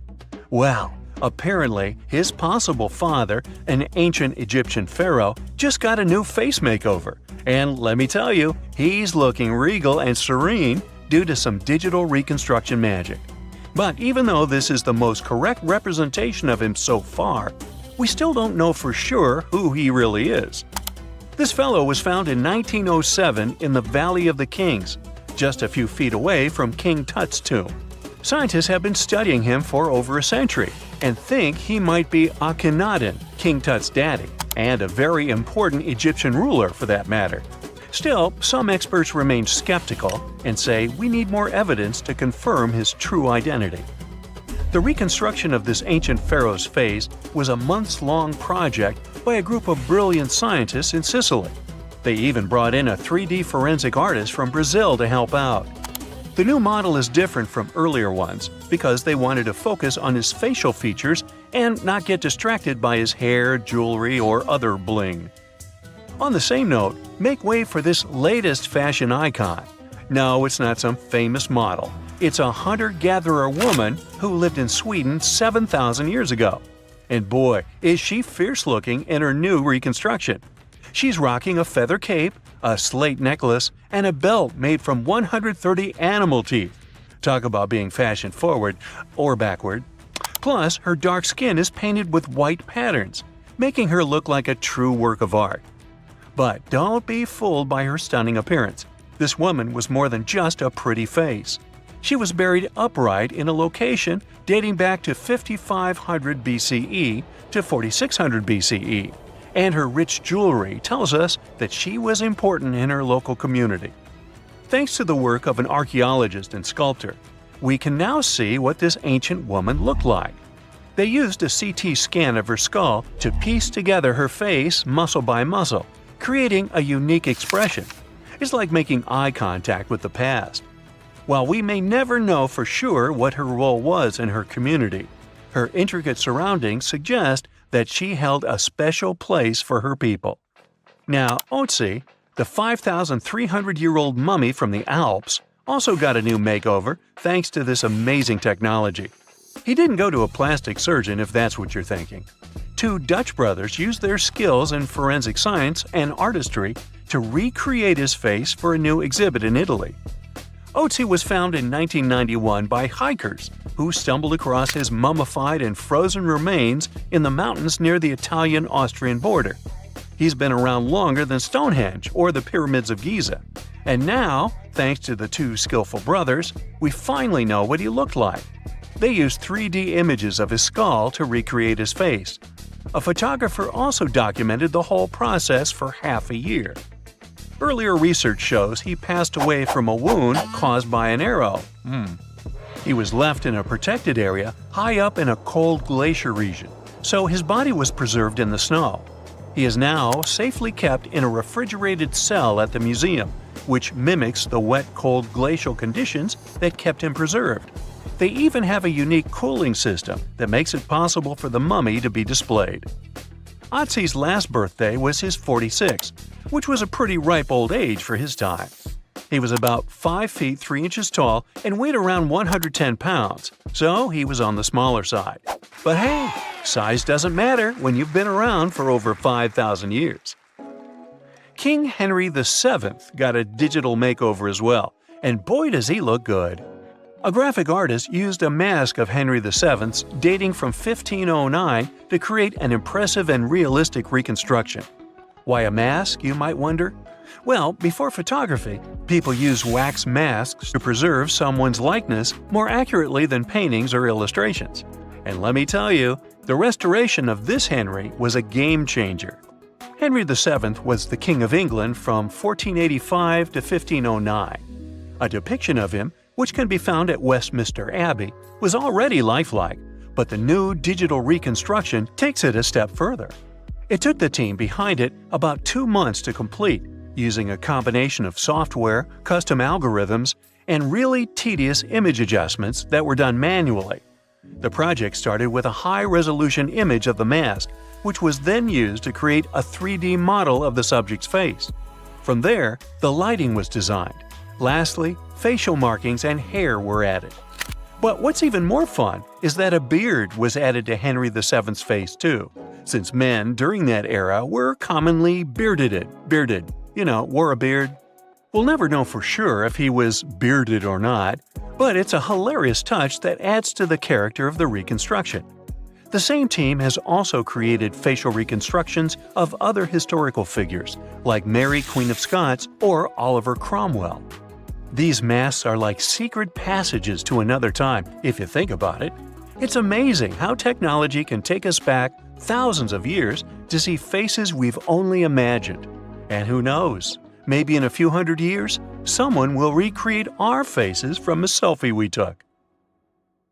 Archaeologists have been studying Petra in Jordan for 200 years, and in 2024, they found something they had never seen before. It's a tomb with at least 12 complete human skeletons and artifacts that are over 2,000 years old right in front of the treasury. Bronze, iron, and ceramic items were placed with the deceased, which shows how people honored their loved ones when they passed away. It's a rare chance for scientists to learn more about the Nabateans, an ancient group of Arabian nomads who built Petra.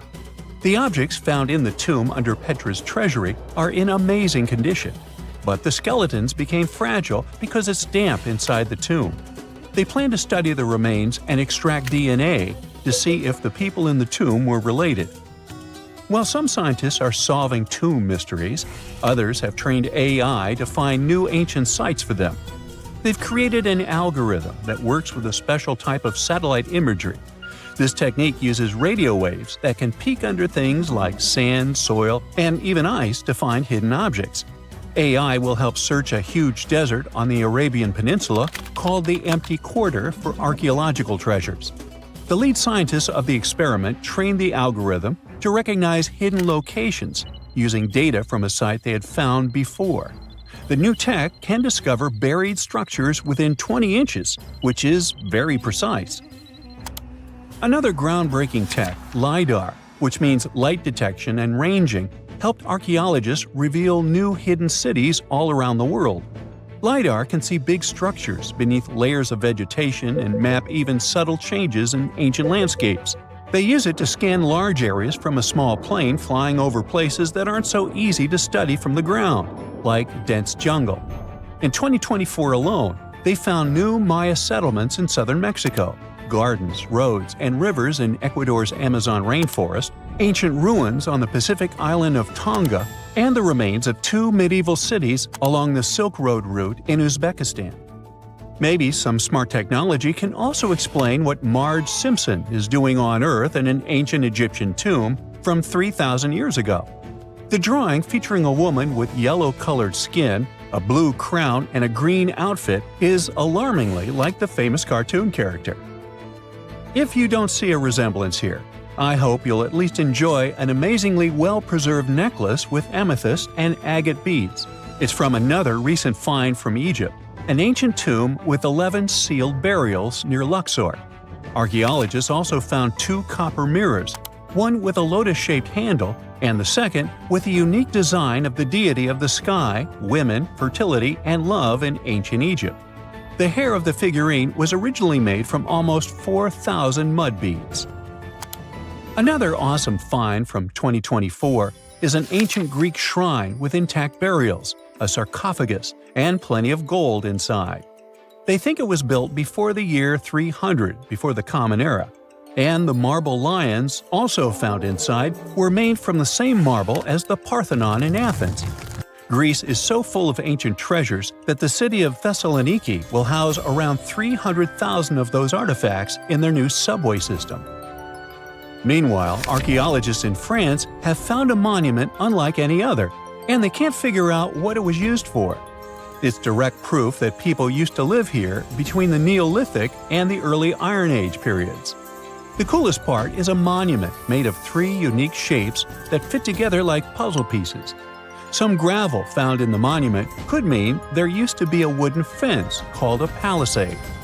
People who built it probably used it for protection or decoration. The team studied the layers of soil around the monument to learn more about its origins. The only tools found so far were sharp flint stones, not the cartoon characters, which were used during the Neolithic period. The next step will be radiocarbon dating to figure out exactly how old the site is. Now, the oldest saddle ever found so far was found in the grave of a woman near the edge of the Taklamakan Desert in northwest China. This saddle is the oldest ever discovered. It was crafted from pieces of leather that were sewn together and stuffed with straw and animal hair to make it soft. Now, normally, things made from natural materials like this don't last very long because they rot or fall apart. But the Taklamakan Desert is so dry that it helped preserve the artifact. The herdswoman who used the saddle was buried in her full riding attire, so this proves that not only men used saddles and took part in herding and traveling. Now let's shift to Guatemala, where an ornate jade mask made by the ancient Maya people was waiting for centuries to be discovered. Scientists use radiocarbon dating to figure out the age of the mask. They believe the mask may represent a Maya storm deity, a powerful figure in their mythology. These kinds of masks were often made to honor Maya royalty, and they were placed in the tombs of kings and queens when they were buried. The king's tomb was also decorated with carvings made using tools crafted from volcanic obsidian. After 15 years of searching, scientists may have finally figured out where the altar stone of Stonehenge comes from. They compared the tiny minerals inside the altar stone with rocks from many places in Wales and England and ruled out lots of spots.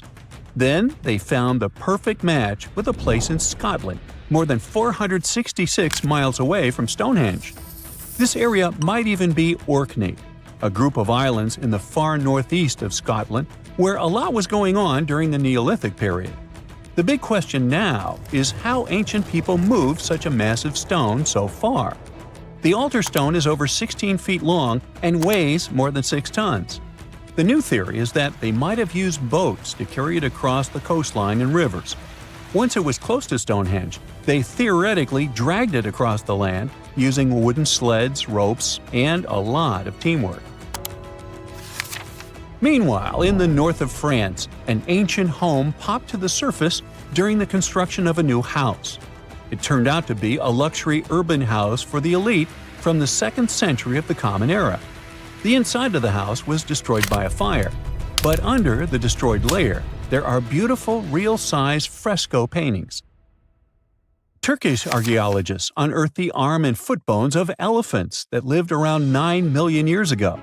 They also found fossils of early horses, giraffes, and even saber-toothed cats. They've already identified 43 distinct types of animals from this site and collected more than 4,000 fossils. One more cool find from Turkey is a 64,000-year-old workshop inside Inkaja Cave. It looks like people used it for 24,000 years non-stop. There are some tools inside, like flakes and blades, which were made inside the workshop. In eastern Turkey, a farmer accidentally found a 1,000-square-foot mosaic from the late Roman or early Byzantine period just beneath the dirt. Experts say it's a one-of-a-kind thing from this region and is still in one piece after all this time. The pattern shows dozens of trees, plants, and animals that were found in ancient Turkey. There could be more treasures in the area, so they plan to keep digging. Our final stop will be in Sicily, where archaeologists uncovered a huge ancient thermal complex. Inside, they found 2 rooms with floors covered in colorful mosaic designs, along with a large courtyard surrounded by arched wings. As they kept digging, they discovered more parts of the ancient city. They found new roads and the remains of a huge complex, along with stretches of old stone walls that were part of the city's fortifications. These discoveries are helping scientists imagine what the city might have looked like during ancient times. No one knows for sure whether the bathhouse was built by the Greeks or the Romans, since both civilizations lived in Sicily long ago. Big news! Santa is real, and he looks like this. I know it's not exactly how we pictured the jolly old guy, but a recently discovered tomb might just be the proof we've been waiting for to show that St. Nicholas was real and Turkish. Turns out, he wasn't a North Pole native, but a kind-hearted bishop from the 4th century, famous for giving gifts to everyone. The legend says he was a wealthy man born in the ancient city of Patara, modern-day Turkey, who traveled to the countryside to help the poor and the sick. For centuries, though, people couldn't be sure he actually existed. Some historical sources say he was buried in Myra, which is now called Demre, Turkey. Since the 80s, archaeologists have been digging around this area, trying to prove it. And now, their Christmas miracle has finally come true. After digging 6 feet deep in an annex of St. Nicholas's church, they uncovered a mysterious limestone tomb, about 2 meters long. While they're pretty sure this is St. Nick's final resting place, they're still searching for an inscription to confirm its exact age. Now, if we're talking about the fictional Santa Claus, legend says his home is in Lapland, Finland. Back in 2018, archaeologists made an interesting discovery that could finally prove that Santa was real. They were digging at a site called Tiny Aro when they stumbled upon about 200 burial pits. But when they looked inside, there was definitely no sign of Santa. Actually, there were no human skeletons at all, just a bunch of things like pottery and animal bones. So no one really knows what this place was. That was the complete opposite of what happened with a group of archaeologists working in the ancient city of Petra, Jordan. Since 2003, there have been rumors about hidden chambers beneath the famous monument called Al-Khazneh, also known as the Treasury. 21 years later, a team finally decided to dig and uncovered an intact tomb. Inside, they found at least 12 human skeletons and artifacts, estimated to be over 2,000 years old. Hundreds of thousands of tourists travel to Al-Khazneh every year, and most of them probably go there to see the site of the Holy Grail in the movie Indiana Jones and the Last Crusade. So, do you want to know the funny part? One of the skeletons in the tomb was clutching a ceramic chalice that looked a lot like the Holy Grail. You probably remember the devastating fire that caused massive damage to Notre Dame in Paris back in 2019. Because of that, the building, originally built between the 12th and 13th centuries, had to be restructured. But archaeologists saw it as a golden opportunity to dig into the site and uncover its hidden secrets. The team was only allowed to dig about 16 inches beneath the floor, but that was enough. As soon as they removed the floor tiles and cleared away a thin layer of dirt, they spotted the top of a lead coffin. Then, they found some limestone sculptures, including life-sized heads and torsos. Altogether, they uncovered over 1,000 fragments of different works of art.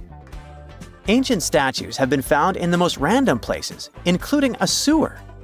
In July 2024, Bulgarian archaeologists were checking a Roman sewer in the ancient city of Heraclea Sintica when they found a nearly 7-foot-tall marble statue of Hermes, the Greek messenger deity.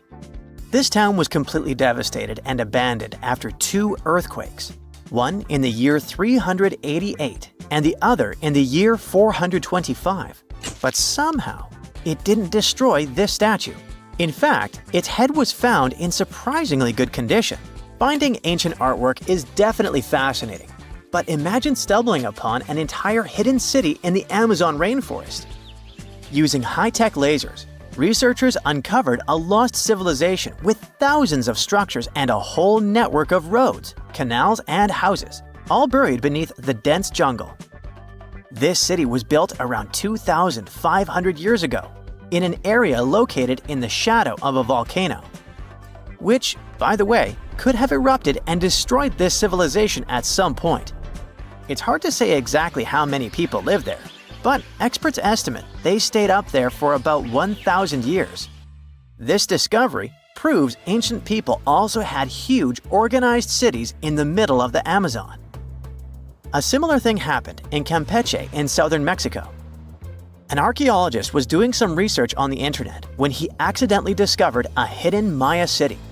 This area, now called Valeriana, was huge, about the size of Edinburgh, the capital of Scotland. It had pyramids, sports fields, amphitheaters, and paths connecting different districts. Thanks to satellite images, archaeologists uncovered an entire unknown civilization from the Bronze Age. They were checking out aerial images when they discovered 100 prehistoric settlements in the Pannonian Plain, a region that includes parts of what's now Serbia and Hungary. The people who lived there are now known as the Titsa Site Group, and it looks like they were a pretty well-organized society, skilled at growing food, hunting, and fishing.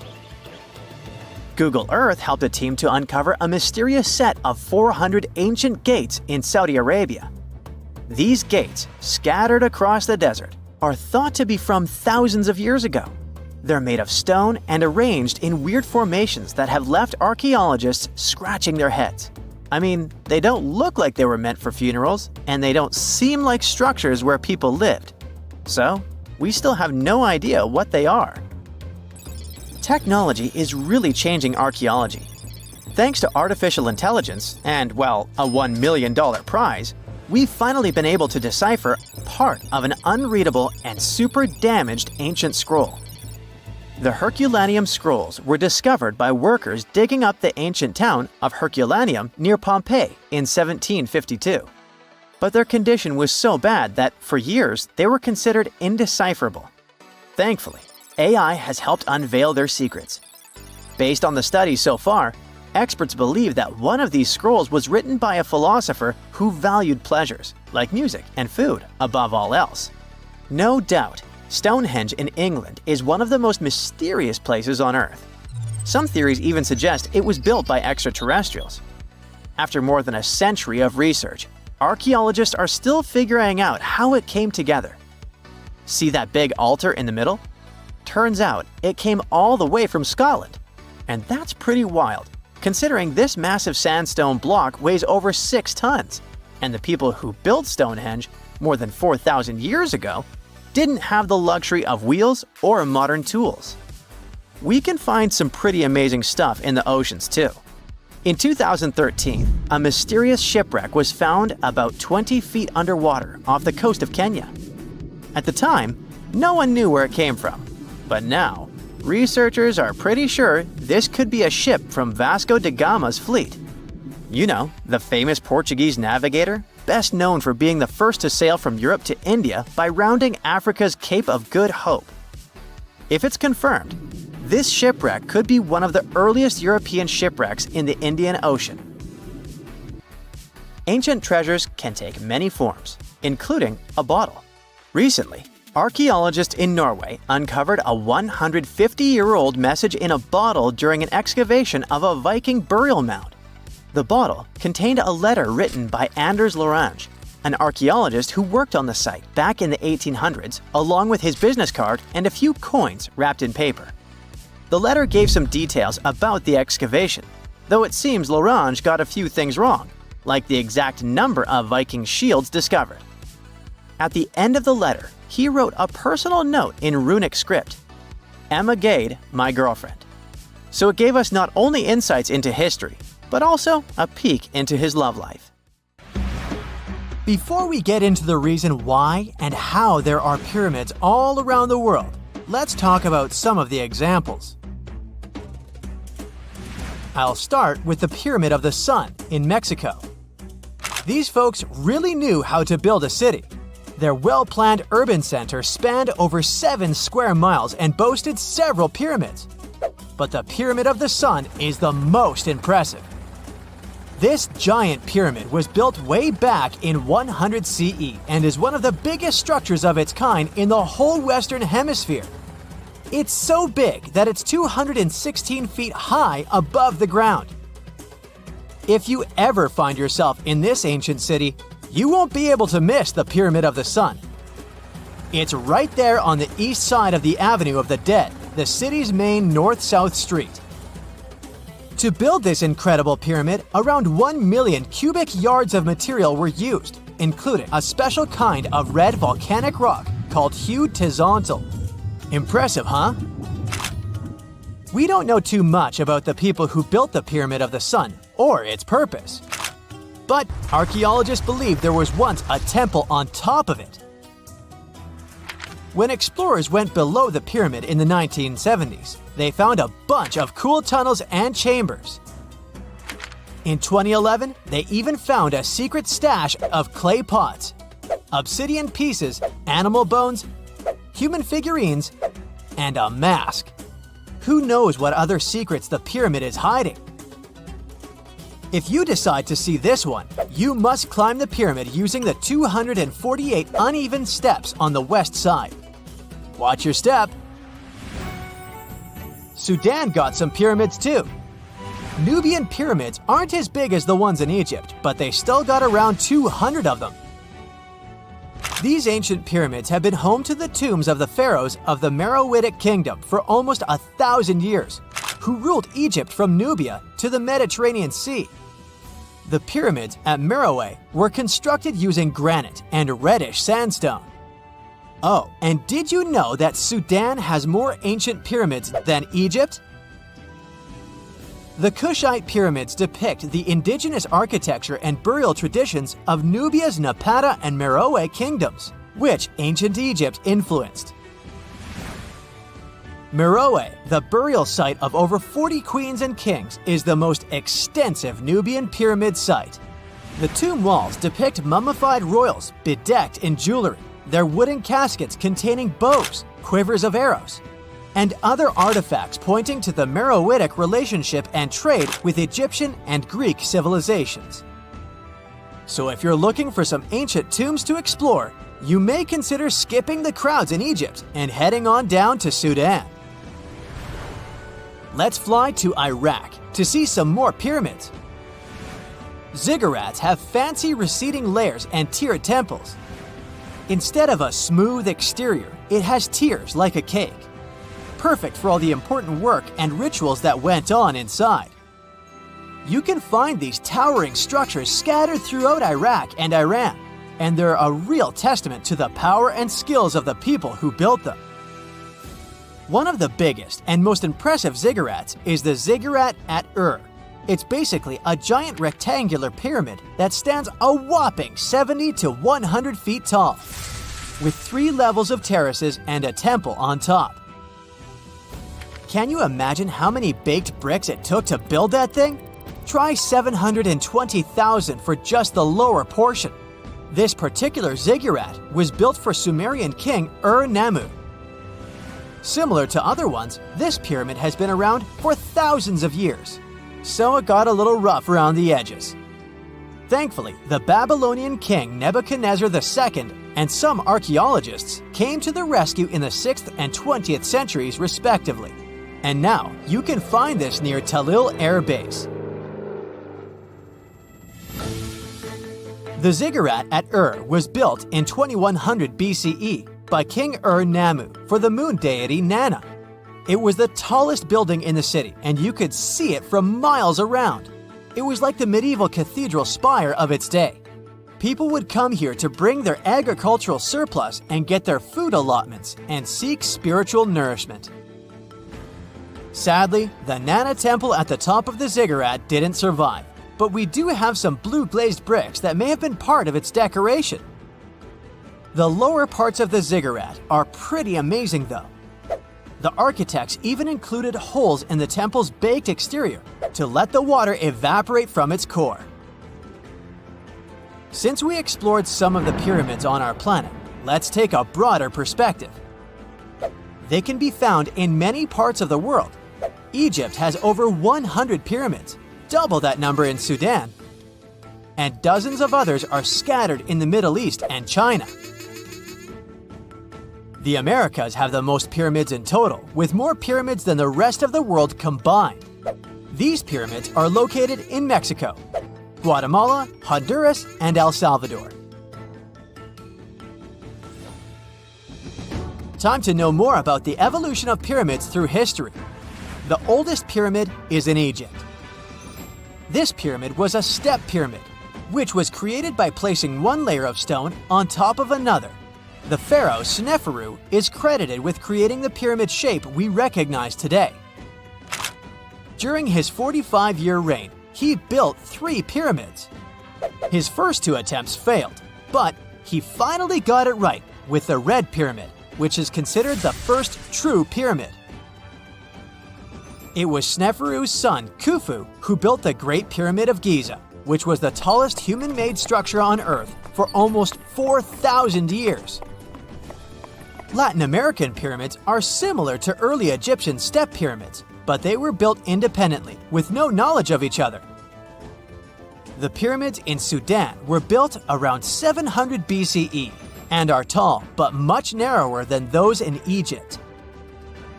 How in the world did all these civilizations build these things without even texting each other? After all, the Aztecs, Mayans, and ancient Egyptians were about as different as possible. But despite their cultural differences, they all seem to agree on one thing. Pyramids were pretty cool.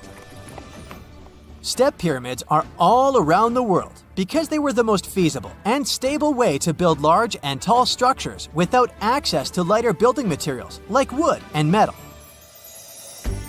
The triangular form with a square base is the best way to build a sturdy structure, and having a cube structure would require more material for less height. Now, when it comes to pyramid design, the Egyptian pyramids were like giant triangles with a square base, smooth sides, and a pointy top. On the other hand, the Aztecs and Mayans went for a tiered cake look, with steps leading up to a flat platform on top. So, while all these pyramids share the same basic shape, they have their own unique flair. Each group built its pyramids using different materials, techniques, and slope angles. So while they may have been inspired by each other's work occasionally, they were just doing their own thing. Egyptian pyramids had smooth, angled sides that were designed to help the pharaoh's soul ascend to heaven. The Pyramid of the Sun was built over a series of caves that served as a passageway for the deities. The Maya built the temple of Kukulkan in Chichen Itza to honor the deity Kukulkan, usually represented by a serpent. Nicknamed El Castillo, it has 91 steps on each side, plus a platform. That's 365 steps, one for each day of the Mayan calendar. Tell me, Brightsiders, how were pyramids built? To begin with, humans made them, not a foreign race from space that landed on Earth. You see, one thing that all pyramids have in common is that they were built without advanced tools or even the wheel. It took a lot of people to build them, including skilled laborers and architects. For example, it's estimated that 20,000 people built the Great Pyramid of Giza, and it's believed that most of them were skilled laborers. Building pyramids was a massive undertaking that required years of planning and effort. The Great Pyramid at Cholula, Mexico, took 600 years to complete. In November 1922, a boy walked through the desert mountains of Egypt and discovered some ancient steps carved into the rock. Subsequently, this find became one of the world's largest and most significant archaeological discoveries. This step was part of Tutankhamun's untouched tomb. Archaeologists found about 5,000 ancient objects, including jewelry, fabrics, painted vases, and funeral masks. You've probably seen one of them. It has become one of the most recognizable attributes of ancient Egypt. More than 100 years have passed since then, and now humanity has finally become close to another large-scale discovery, the tomb of Cleopatra. This queen was the last active ruler of the Ptolemaic Kingdom of Egypt, who sat on the throne from 51 to 30 BCE. There are many ancient records about Cleopatra, her reign, and her unusual personality, but until now, no one has discovered the secrets about her passing away in the burial place.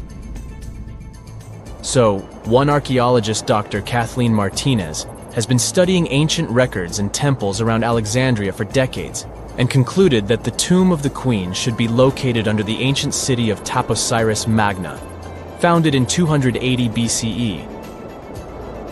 It was a big city on the northern coast of Egypt, where tens of thousands of people were engaged in trade and industry, and it seems that Dr. Martinez's guesses turned out to be correct. She and a group of archaeologists have discovered a secret underground tunnel near Alexandria, with a length of about 0.8 miles. It was cut into the rock under Taposiris Magna's temple. During further excavations, they found many things that indicate Cleopatra's tomb lies in the tunnel's depths. It's also possible that she is buried there together with the Roman commander, Mark Antony. According to ancient records, Cleopatra and Mark Antony loved each other and together opposed the Roman Senate, which declared Antony a traitor. The fact that natural disasters have occurred on the territory of Taposiris Magna for thousands of years can complicate the excavations. Earthquakes and floods destroyed the city and possibly flooded its underground tunnels. But archaeologists hope the ancient tomb remains untouched, and that it hides many treasures and records about the royal life of ancient Egypt during the reign of the last dynasty. There's a chance that excavations will go underwater and in the mud. This will require much time and funding, but archaeologists are sure it's worth it. Anyway, it's too early to say that Cleopatra is really buried there, but scientists have found many things in the tunnel that confirm this, including clay pots, dozens of coins with the image of Cleopatra and Alexander the Great, as well as a bust with the image of the Egyptian queen. Cleopatra is still one of the most popular personalities in Egypt, on an equal footing with Ramesses III and Tutankhamun. She inspired many films, paintings, and books, but what made her so popular? She became famous for her inconsistency. She was a beautiful, intelligent ruler who pulled Egypt out of the crisis and made it a prosperous power. Medieval Arabic texts say she knew chemistry, mathematics, and philosophy, and may have written several scientific books. She knew several languages and had excellent diplomatic skills. At the same time, there are many legends that she was a femme fatale who drove many men crazy. However, there's no evidence that her beauty was incomparable. The image of a stunning model was created by Hollywood when it made several films where famous actresses performed the role of Cleopatra. And the Roman Emperor Octavian, the adopted son of Julius Caesar, specially created the image of Cleopatra as an insidious seductress because he was her enemy. Even though she was born in Egypt, Cleopatra wasn't an Egyptian.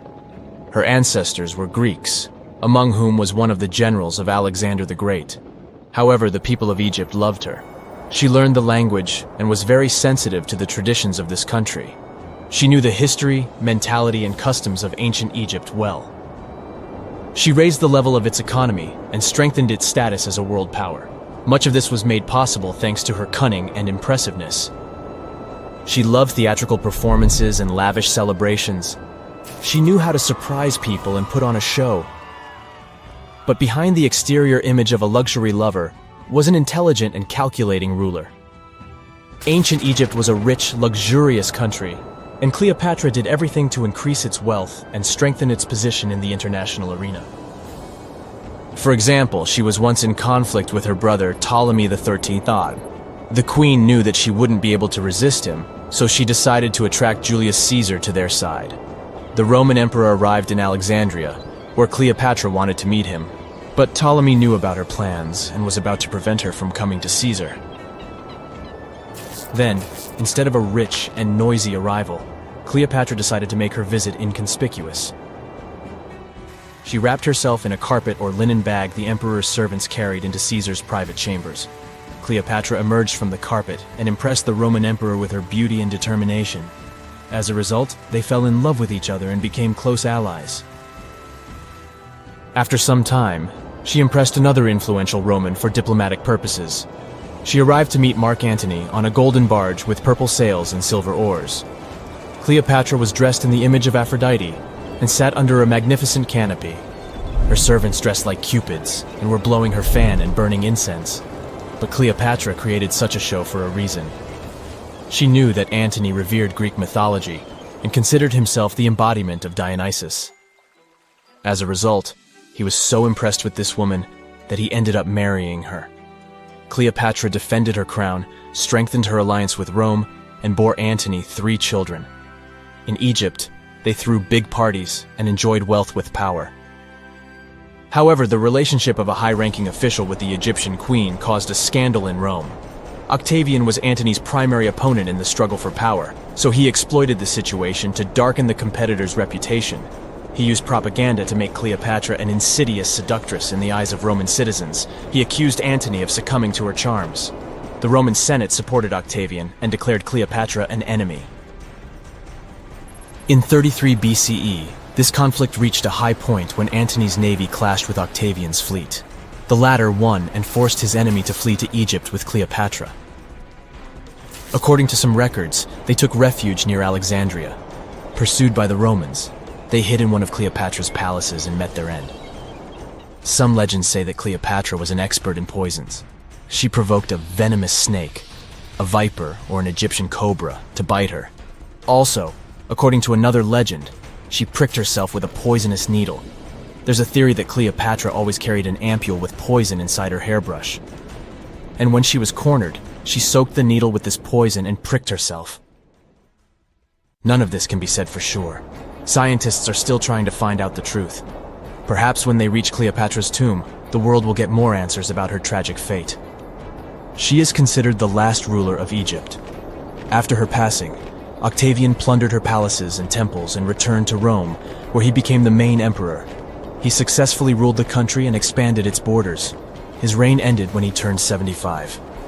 World history would have looked different if Cleopatra and Mark Antony hadn't lost that naval battle.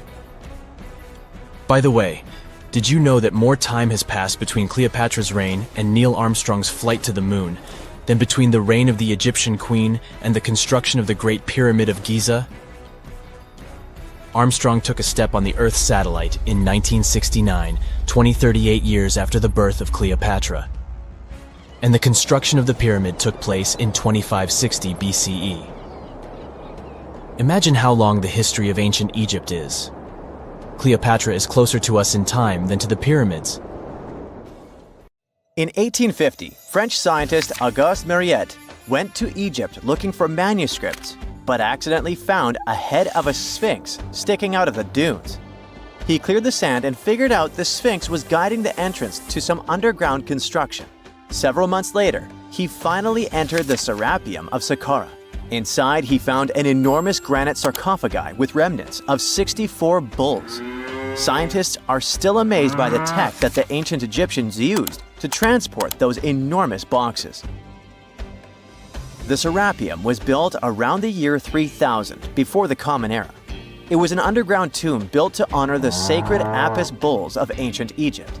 It had a long hallway, almost 500 feet long, with giant stone rooms on both sides.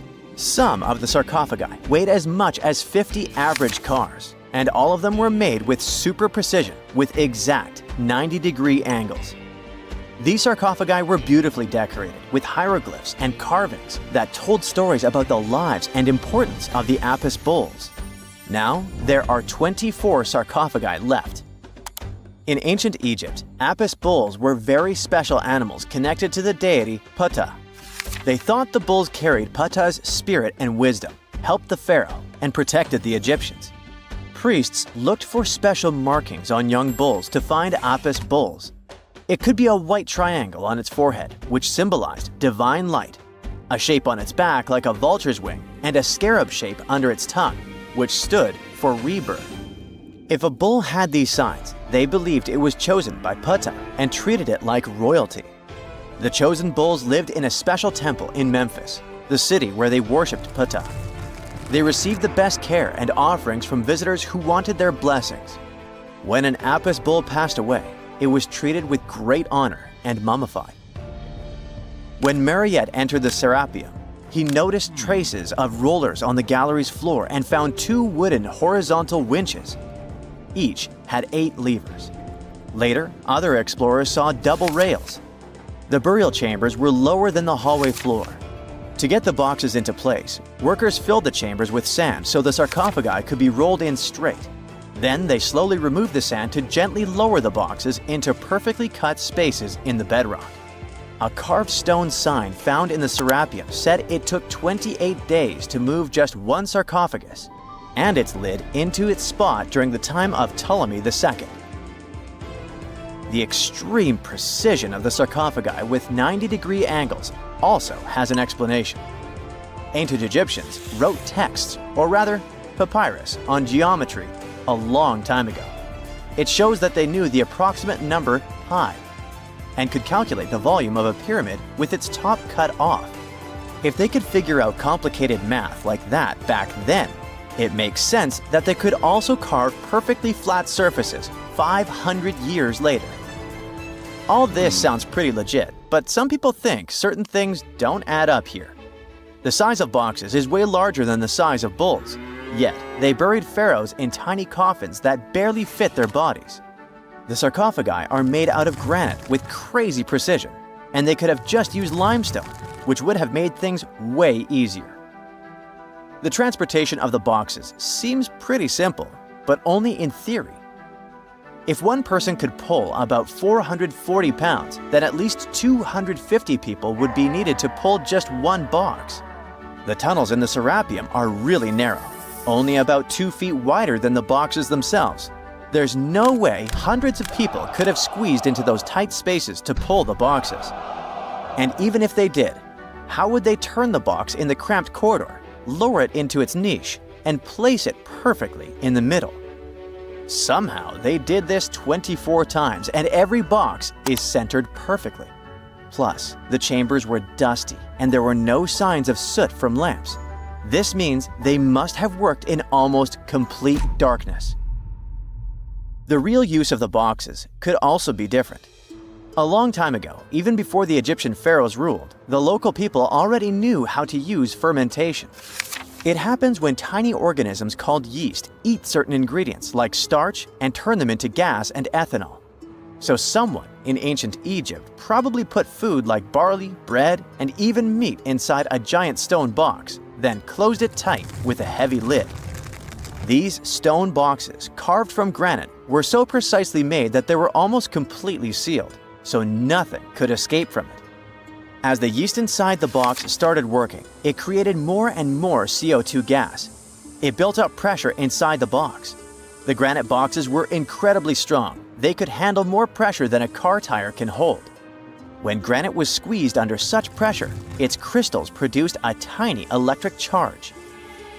This effect was possible because granite contains quartz, a material that reacts to pressure this way. The process also needed meat or animal parts, possibly to help the yeast grow better. Meat contains something called oleic acid, which yeast needs to keep growing and to survive the bad effects of the ethanol it produces. As the pressure inside the box kept growing, the combination of gases and electricity made these boxes not just ancient fridges, but powerful energy systems. Over time, the pressure inside got so strong that it could push the lid open and the gas would escape with a pop. But when people rediscovered the Serapeum in 1850, they found old drawings that showed piles of stones stacked on top of some of the box lids.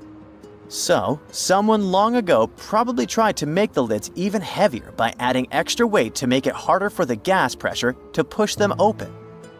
This extra weight also meant the quartz crystals in the granite could keep creating more electricity under all that pressure. If someone opened one of these stone boxes thousands of years later, they would only find bones from bulls that were placed in the box. And that's exactly what Mariette discovered in the 1850s. They opened the Serapeum for visitors soon after the first excavations in the second half of the 19th century. Prince of Wales even had a luncheon with his guests in one of the sarcophagi. Sands and earthquakes made the site inaccessible for a while, but now you can visit it again and try to solve the mystery yourself. With new tech, we could have answers to many other historical mysteries soon. A team of scientists at Chicago's Field Museum of Natural History recently used a special CT scanner to learn more about ancient Egyptian mummies without unwrapping them. They gently rolled 26 mummies on custom carts out to the parking lot, where the scanner was waiting. It took thousands of detailed X-ray pictures of each mummy and their coffins. When all the pictures were put together, they created 3D images that showed what was inside, the skeletons, and some artifacts. The scientists hope these images will help them understand ancient Egyptian burial practices from over 3,000 years ago. Even though the scanning process only took 4 days, it might take 3 years to study all the data. But scientists were able to learn some personal details about the mummies. One of the most popular mummified individuals at the museum, Lady Chineta, was a woman who lived in ancient Egypt about 3,000 years ago. It looks like she passed away in her late 30s or early 40s. To make sure her body looked complete for the afterlife, embalmers put stuffing in her neck to keep it from collapsing. They also placed artificial eyes in her sockets, so she would have eyes in the next world. She was wrapped in fancy linen and placed in a beautifully decorated coffin. The scans revealed that it had been carefully crafted with a slit at the back, which embalmers used to fit the body. There were also some artistic details on the surface, like markings for her knees. It looks like her burial was on the scale of a high-end luxury car. I bet you've never heard of the legendary oasis of Zerzura. This ancient city is said to be hidden somewhere deep in the Sahara Desert, and its discovery could mean unimaginable riches and untold secrets. According to an anonymous 15th century Arabic guide, the key to unlocking the city lies in the beak of a bird carved on the city gate. Zerzura might not be as popular as Machu Picchu or the pyramids, but that just makes it more mysterious. Legend has it that Zerzura is built around this big oasis somewhere in the desert west of the Nile. Apparently, it's made out of white stone and has all these luxurious houses and gold decorations. The story goes that a scribe wrote down the account of a traveler who stumbled upon Zerzura while looking for his lost camel. At one point in his journey, the man got caught up in a sandstorm, where he got separated from the rest of his group. The traveler kept wandering in the desert for days, and then, out of nowhere, 2 men showed up and guided him to the city of Zerzura. The traveler described this city as an oasis filled with little birds and made out of pure white stonework. The city is also said to be guarded by giants. In 1835, an English Egyptologist named John Gardner Wilkinson mentioned the city in one of his books. He spoke to a man from Egypt who found the city by accident after days of wandering through the desert. He mentioned some ruins, unusual stonework, and a large oasis surrounded by palm trees. The man even gave some instructions on how the city could be found, indicating that it might be in the western desert of Egypt. But here's the kicker. Even though a group of explorers went out to find Zerzura, they didn't succeed. At the same time, they did stumble upon a bunch of previously unknown oases. In the early 1900s, numerous expeditions were sent to find the city, including one with a fleet of Ford Model A trucks. But, alas, none were successful. Others say Zerzura did exist at one point, but not anymore. It's possible it was swallowed by the desert. It's believed that back in the day, the Sahara Desert was actually green. Scientists even found traces of ancient rivers that flowed through the area 100,000 years ago, creating green corridors across the desert. But Zerzura might have never been real to begin with. Maybe it only existed in the minds of people, a figment of their imagination as they were struggling in the African desert. For thousands of years, people have been obsessed with the hunt for another lost city, Atlantis. But if this place really existed, where on Earth, or under the sea, could it be? According to Plato, Atlantis was an actual place, and it was supposedly located somewhere in the Atlantic Ocean, near the Strait of Gibraltar. But how did this mythical city become synonymous with a perfect, paradise-like society? Well, you can thank Ignatius Donnelly for that. The American writer published a book in 1882 where he outlined 13 hypotheses about the existence of Atlantis. Donnelly truly believed that this lost city was where ancient humans lived in peace and joy for centuries. Donnelly even thought that Atlantis was the original source of many ancient civilizations around the world. And if we just followed Plato's clues, we could totally find Atlantis. Sounds like a treasure hunt, right? What inspired Donnelly to go on this quest in the first place, you might ask? Apparently, an amateur archaeologist discovered the city of Troy, using Homer's The Iliad as a guide. Well, if Troy was real, then why not Atlantis? Back in the day, some people believed that America was the legendary Atlantis. Columbus really stirred up some excitement when he brought back news about the New World to Europe. But the real hunt for Atlantis didn't really start until the 20th and 21st centuries.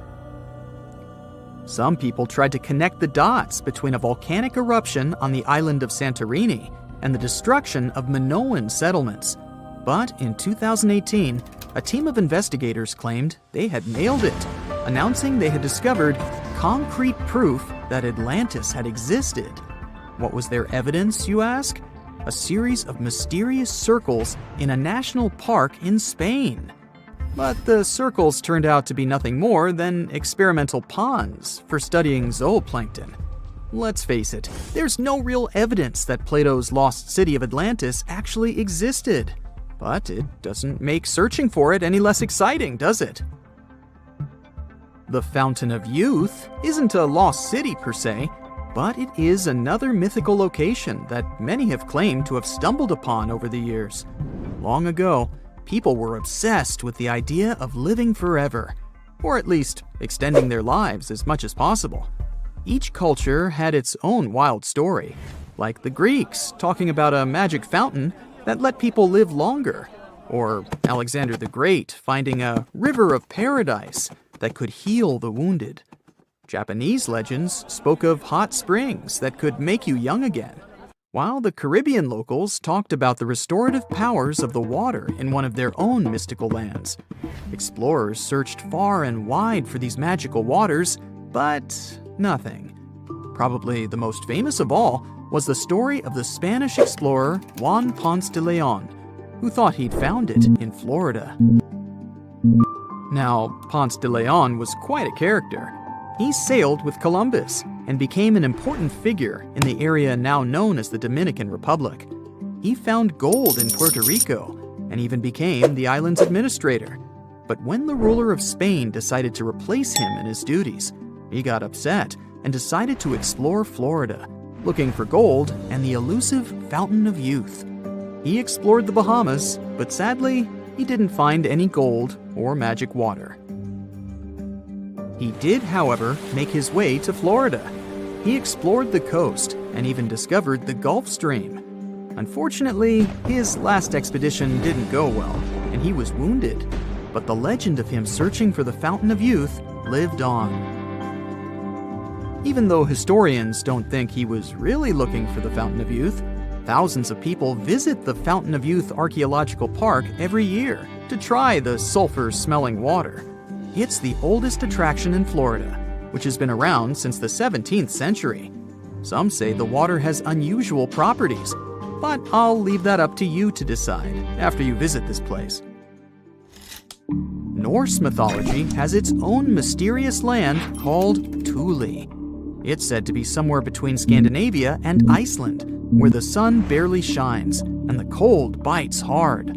The folks there survive on a diet of millet, herbs, fruits, and roots, washed down with a grain and honey brew. As for its exact location, scholars can't seem to agree on it to this day. The legendary ancient Greek explorer Pytheas was said to be the first to stumble upon Thule during his quest for tin mines. He sailed his way up north, passing by Scotland, and after 6 long days of sailing, he reached Thule. The people there, according to Pytheas, were quite primitive, but that's no surprise since they were just simple farmers living off the land. They showed Pytheas where the sun set on the shortest day of the year. They also told him that in winter, the sun never rose at all, and in summer, there was no night. For many years, historians have been debating the true identity of this mythical land of Thule. Some say it's Iceland, while others claim it's Norway. A little bit of progress has been made recently with the help of a team of researchers. If their findings are correct, Thule might be the elusive island of Smola. That's farther south than any of the Norwegian islands that were on the list of contenders. It may be too soon to celebrate, but it does look like Thule has finally been found.